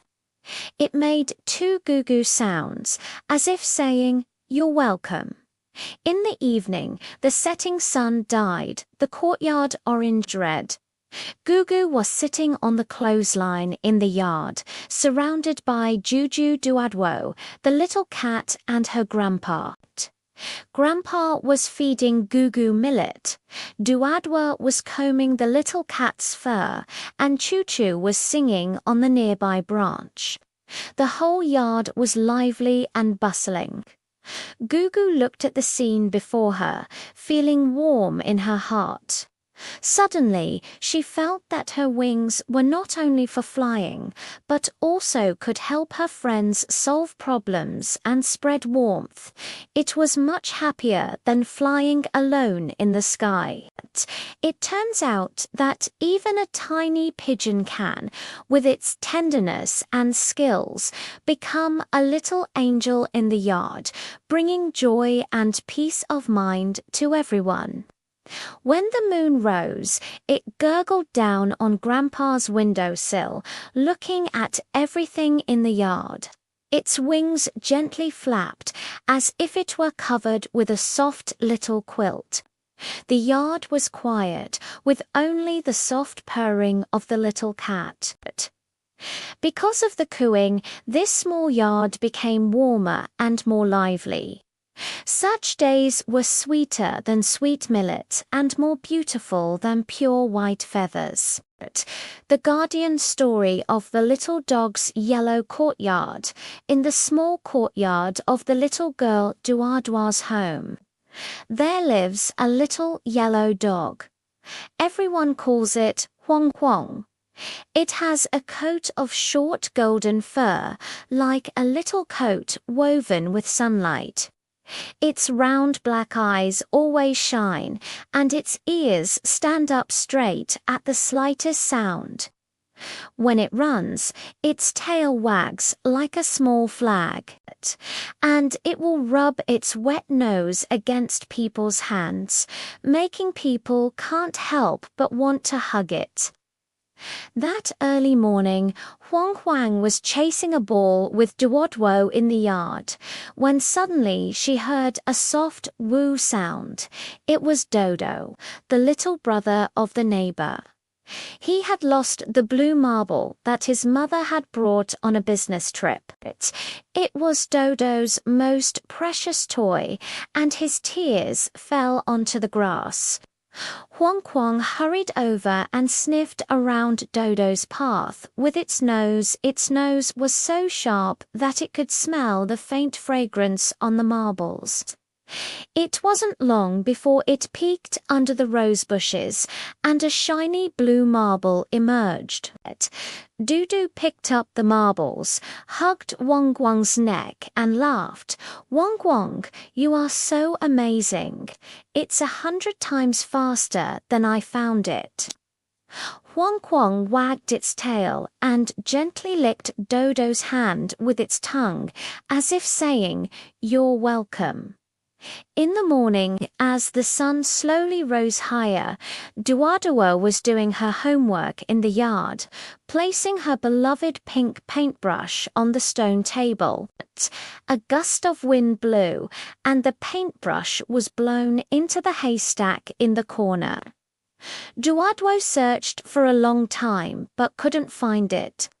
She was so anxious that she kept stamping her feet. Wang Huang heard Duaduo's voice and rushed over. Following the smell of the paintbrush, he quickly picked it out from the hat pile and gently placed it in front of Duaduo, stroked Huang Huang's head and said, "Huang Huang, you are really my little helper. What would I do without you?" Huang Huang lay at Duaduo's feet, resting her chin on her paw, watching Duaduo smile, her tail still swaying gently. At noon, Duaduo's good friend Lely came to her home to play.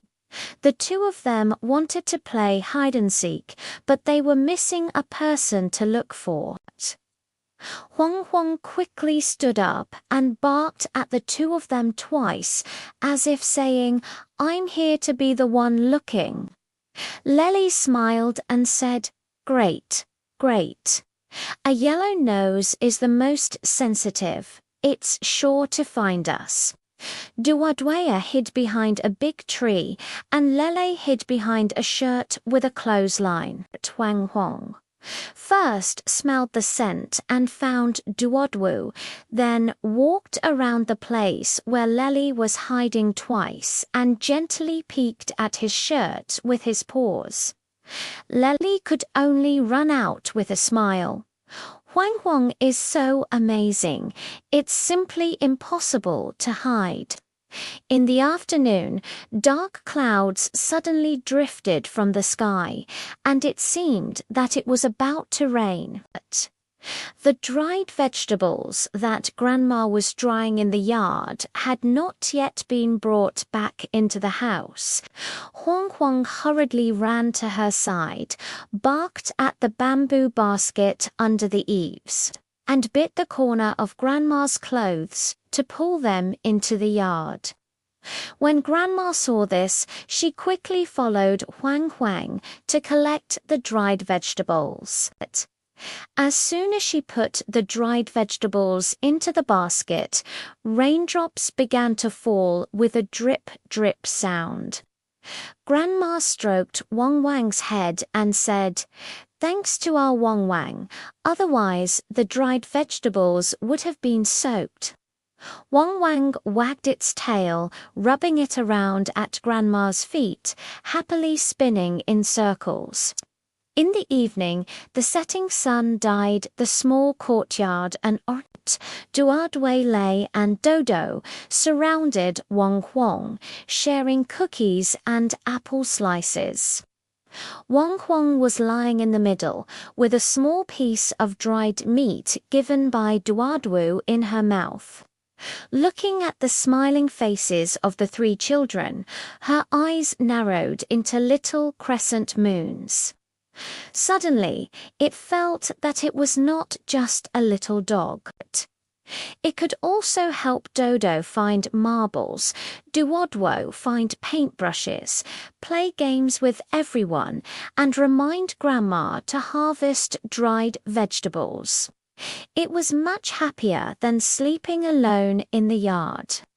It turns out that even a tiny dog can, with its own enthusiasm and agility, become the little sun in the small courtyard, bringing joy and peace of mind to everyone. When the moon rose, Huang Huang lay at Duadwo's feet, listening to her tell bedtime stories. Occasionally, her tail swayed slightly, as if responding to Duadwa's words.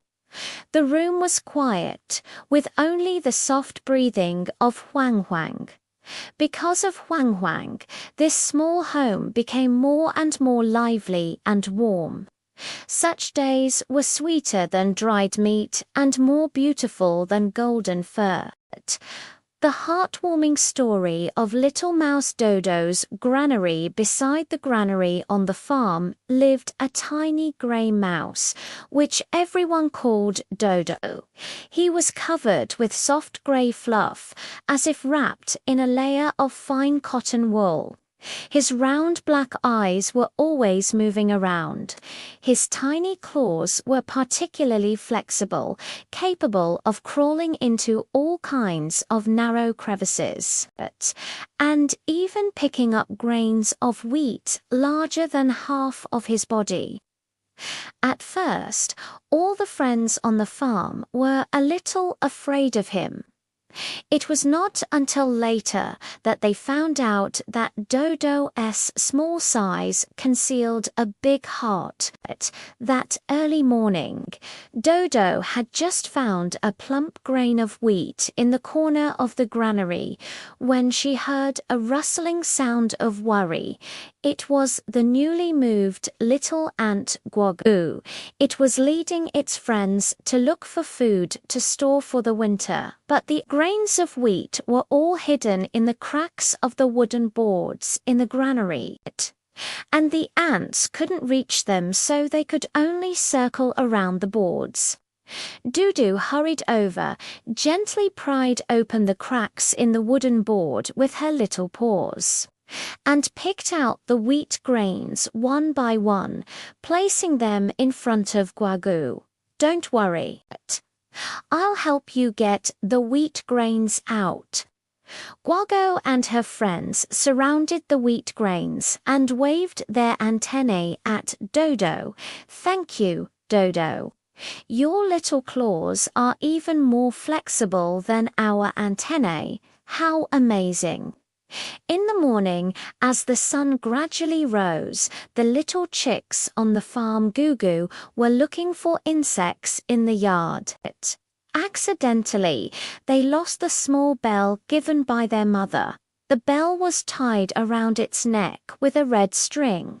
After falling into the grass, the red string mixed with the grass leaves. Gugu searched for a long time but could not find it, and was so anxious that it made a Gigi sound. After hearing this, Dodo hurriedly ran to the edge of the grass and sniffed around with his sensitive nose. He could smell the faint metallic odor on the bell. It wasn't long before he found the bell under a clover leaf, pushed it with his little paws, and slowly brought it to Gugu. Gugu picked up the bell and pecked at the grains of rice on the ground at Dodo. Dodo, this is for you to eat. Thank you for helping me find the bell. At noon, Mimi, a little cat on the farm, was basking in the sun beside the granary. Suddenly, she was scared by a flying insect and accidentally knocked over the bamboo basket at the entrance of the granary, scattering corn seeds all over the ground. If Mimi were seen by the grandpa farmer, she would surely be scolded. Dudu hurried over, made 2 zizzy sounds at Mimi, and then used her little paws to scoop the corn kernels one by one into the bamboo basket. Mimi also quickly came to help, using her paws to push the corn seeds to Dodu's side.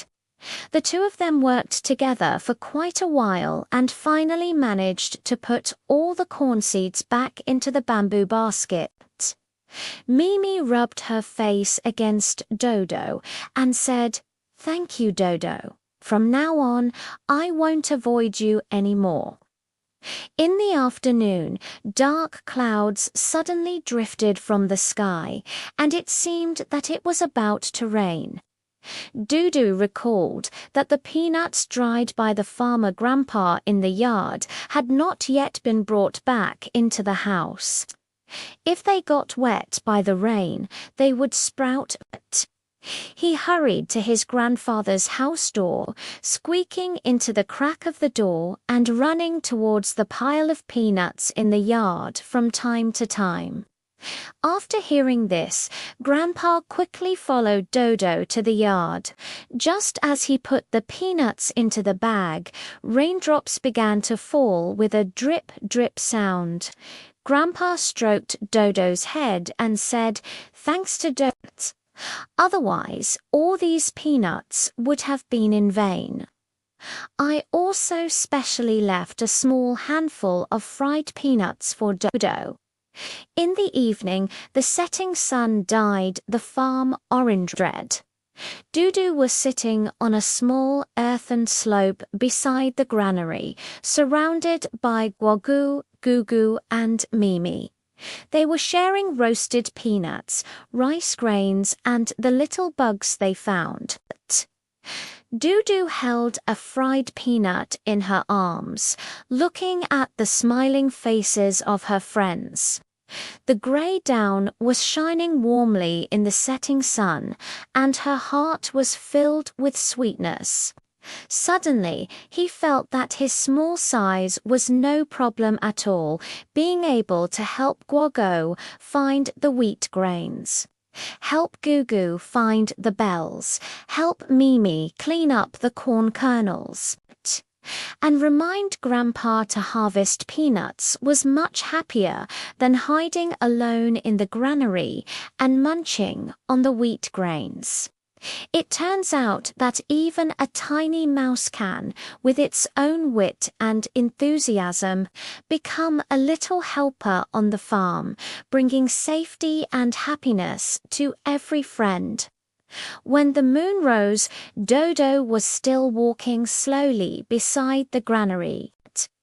Her tiny figure under the moonlight looked like a moving little fluffed ball. The farm is quiet, with only the rustling sound of the wind blowing through the wheat stalks. Because of Dudu, this small corner has become increasingly lively and warm. Such days are sweeter than stir-fried peanuts and more wonderful than soft down. A heartwarming record of the chirping birds in the woods. In the small woods behind the village lived a tiny sparrow, and everyone called her Chirp Chirp. She has a coat of brownish feathers with a hint of light grey on the tips of her wings.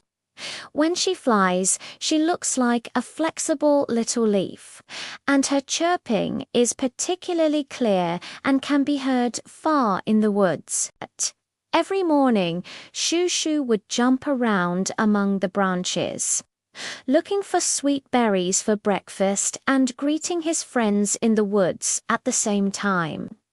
That early morning, Shushu had just pecked at a bright red berry when she heard a soft woo cry. It was a little mushroom named duadvu that had just emerged from the soil. It was too short to see the distant sunlight and was afraid of being stepped on by a passing rabbit, so it hid in the grass and dared not show its head. Juju quickly flew to Duadwo's side and gently touched its umbrella cover with its wings. "Don't be afraid, I'll take you to find the sunshine." She flew ahead, shouting as she flew, guiding Duadwa towards the open space at the edge of the woods, where the sun was the brightest and no little rabbit had passed by yet. Duadwa moved slowly, following Juju's chirping, and finally caught the warm sun. She shook her umbrella cover at Juju and said, "Thank you, Juju. Your cries are more effective than a small flag. I'm no longer afraid of getting lost."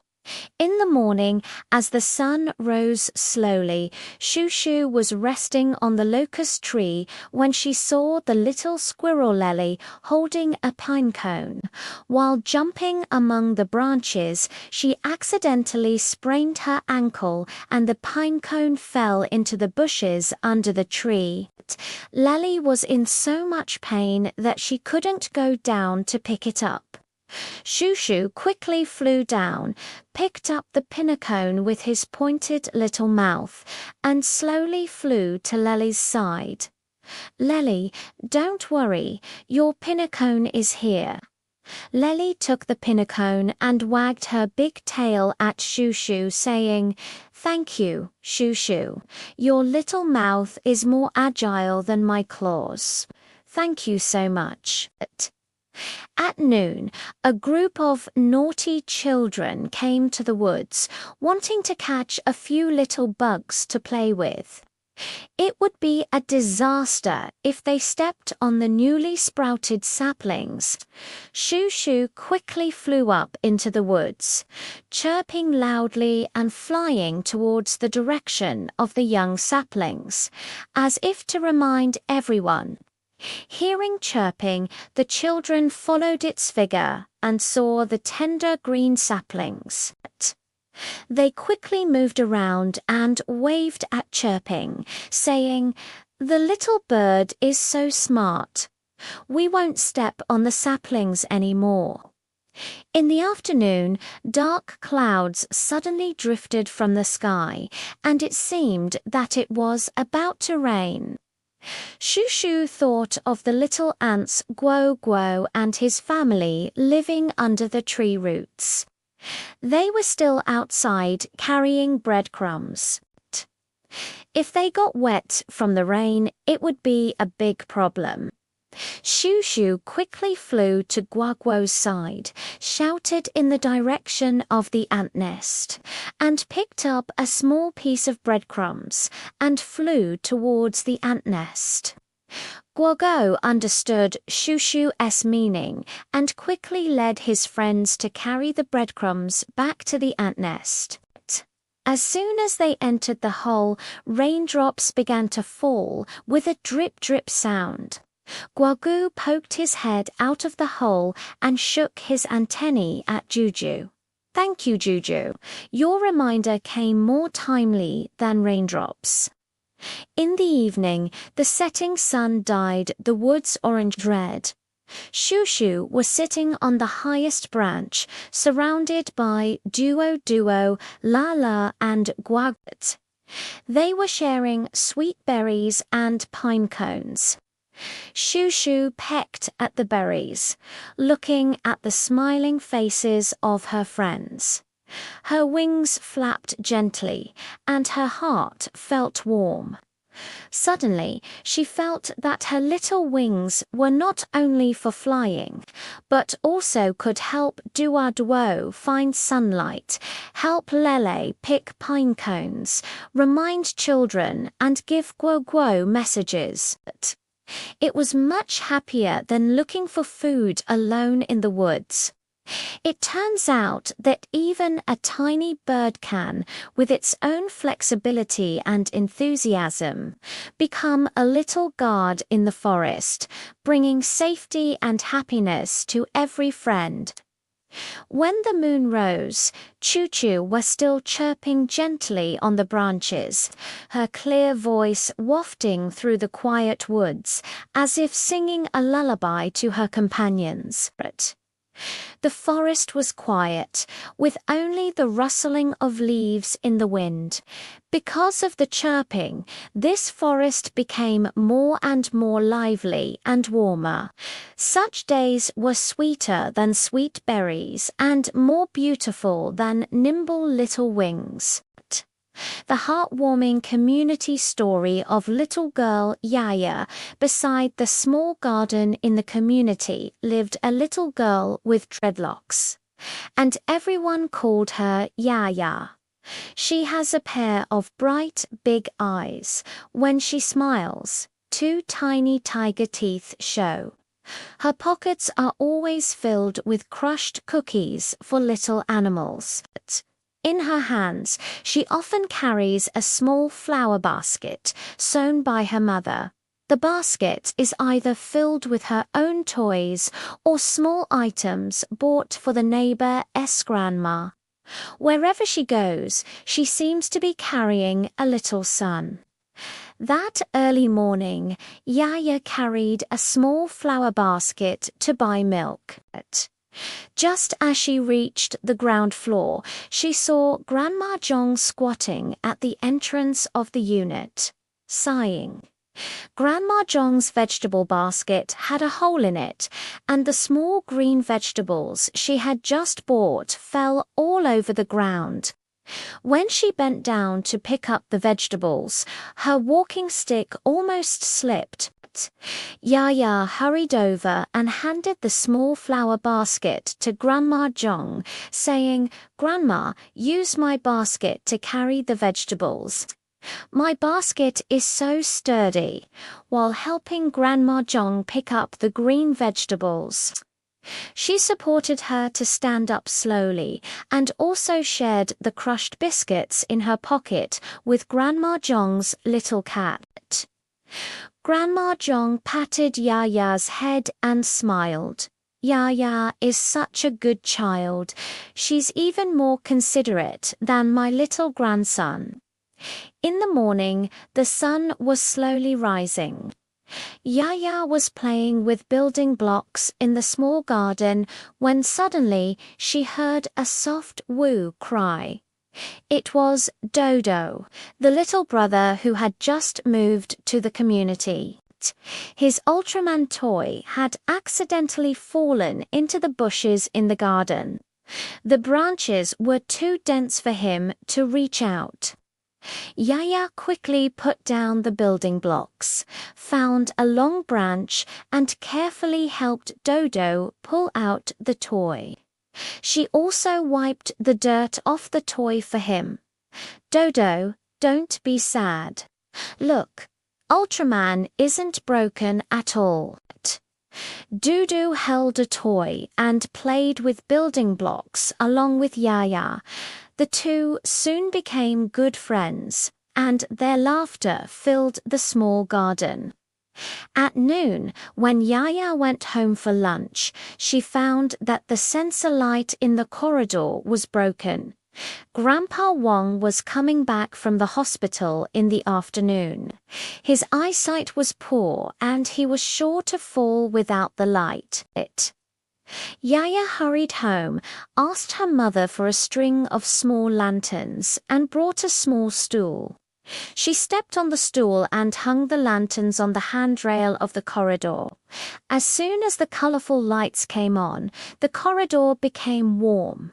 Yaya also stuck a note beside the lanterns with a smiling face drawn on it and the words, "Grandpa Wong, walk carefully." When Grandpa Wong came back in the evening, he saw the colorful lanterns and said with a smile, "Who hung these? It's so beautiful.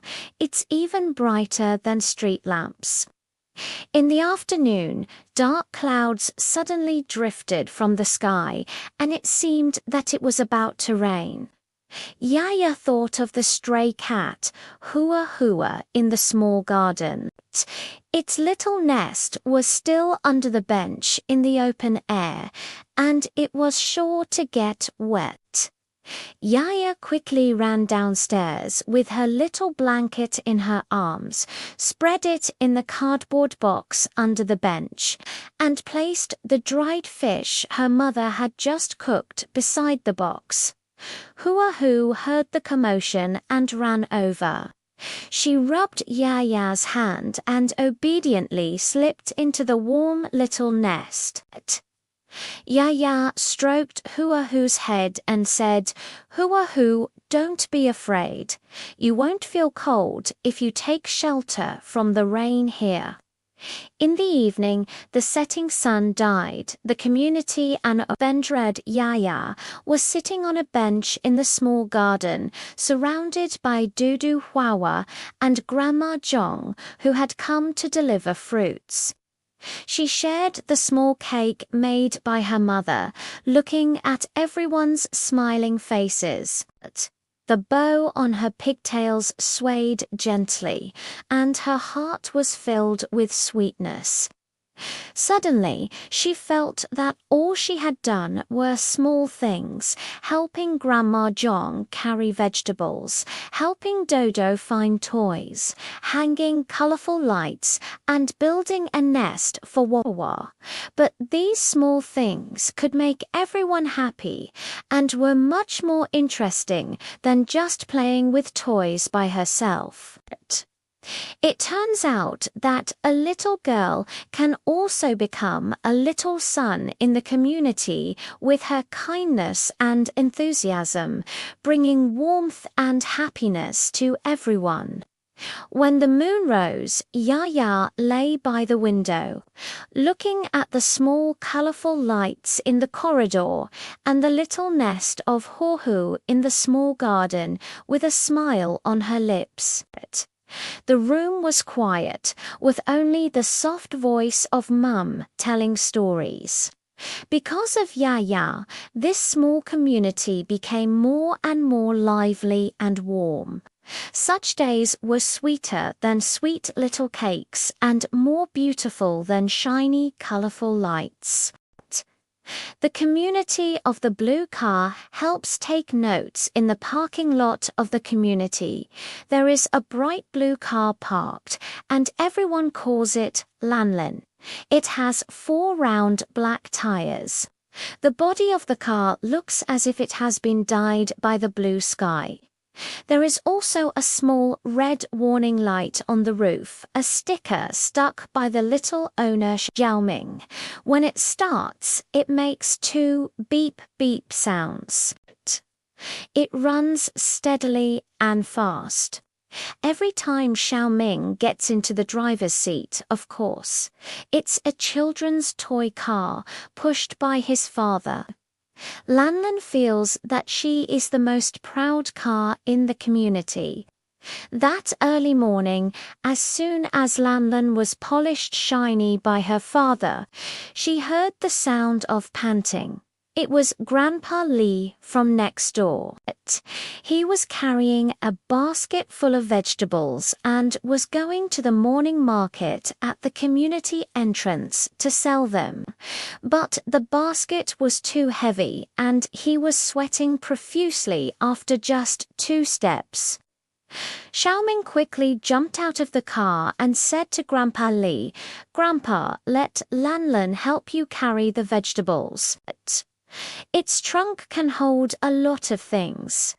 Dad helped put the vegetable basket into Lanlan's trunk, the storage basket of the toy car. Grandpa Lee sat in the small passenger seat.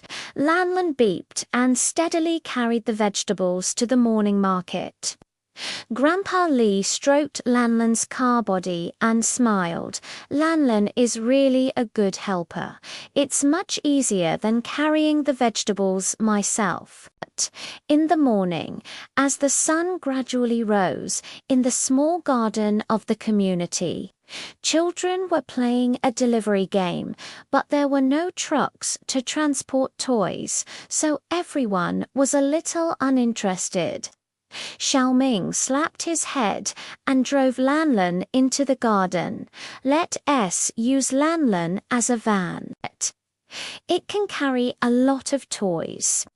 The children gathered around all of a sudden and put the building blocks and dolls into Lanlan's storage basket. Lanlan would transport the goods to the supermarket under the big tree and then deliver them to home beside the bench.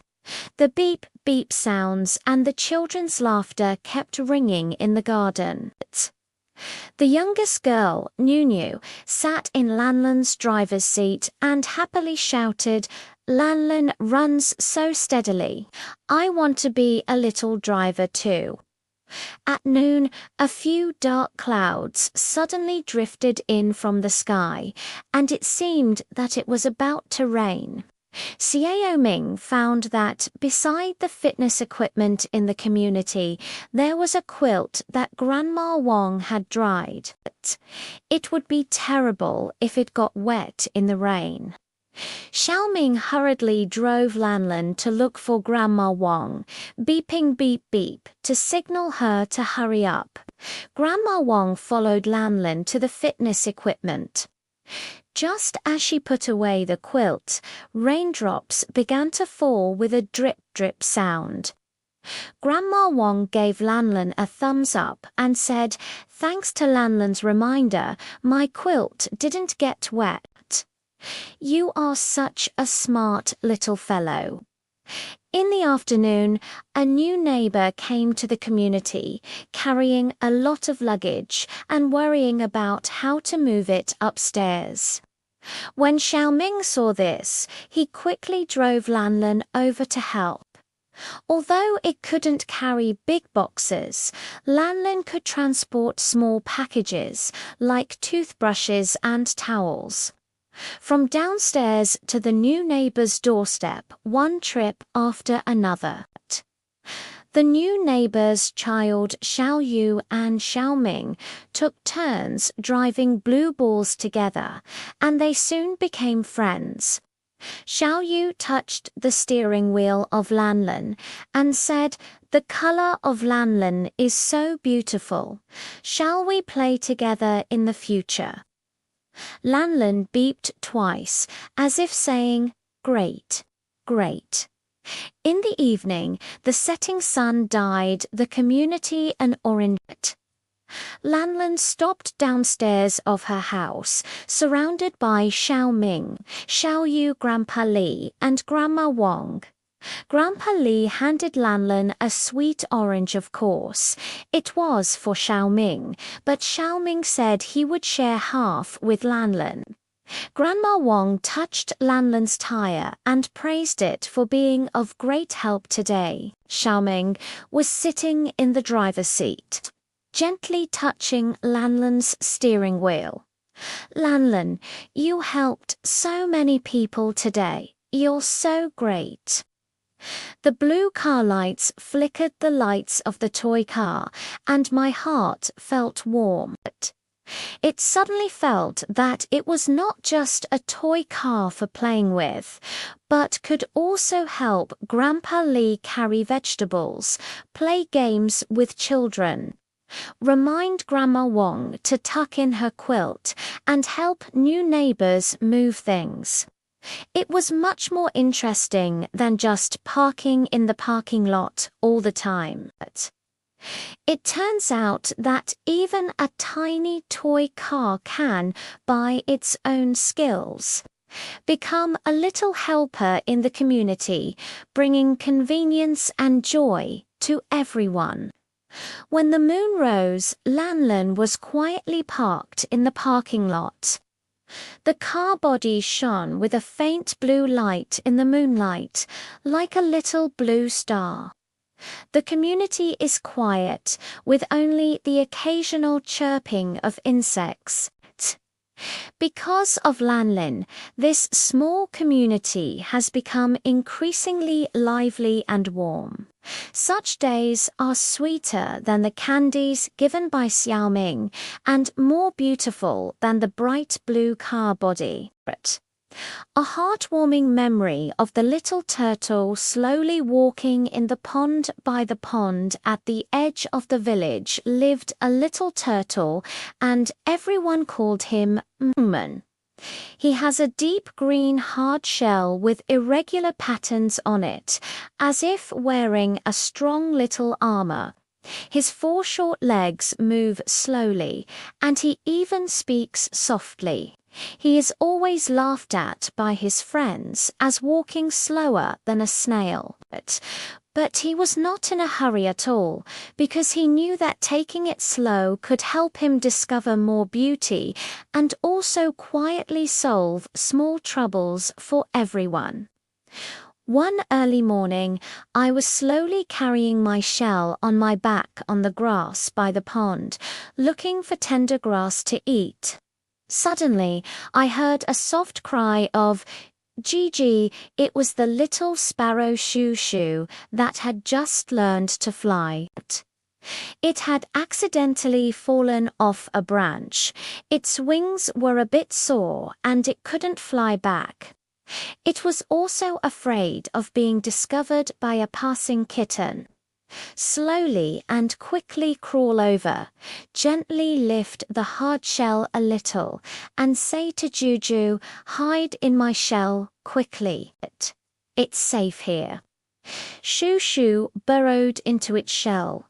Warm and soft, the shell was lined with slowly picked dry grass, not afraid at all.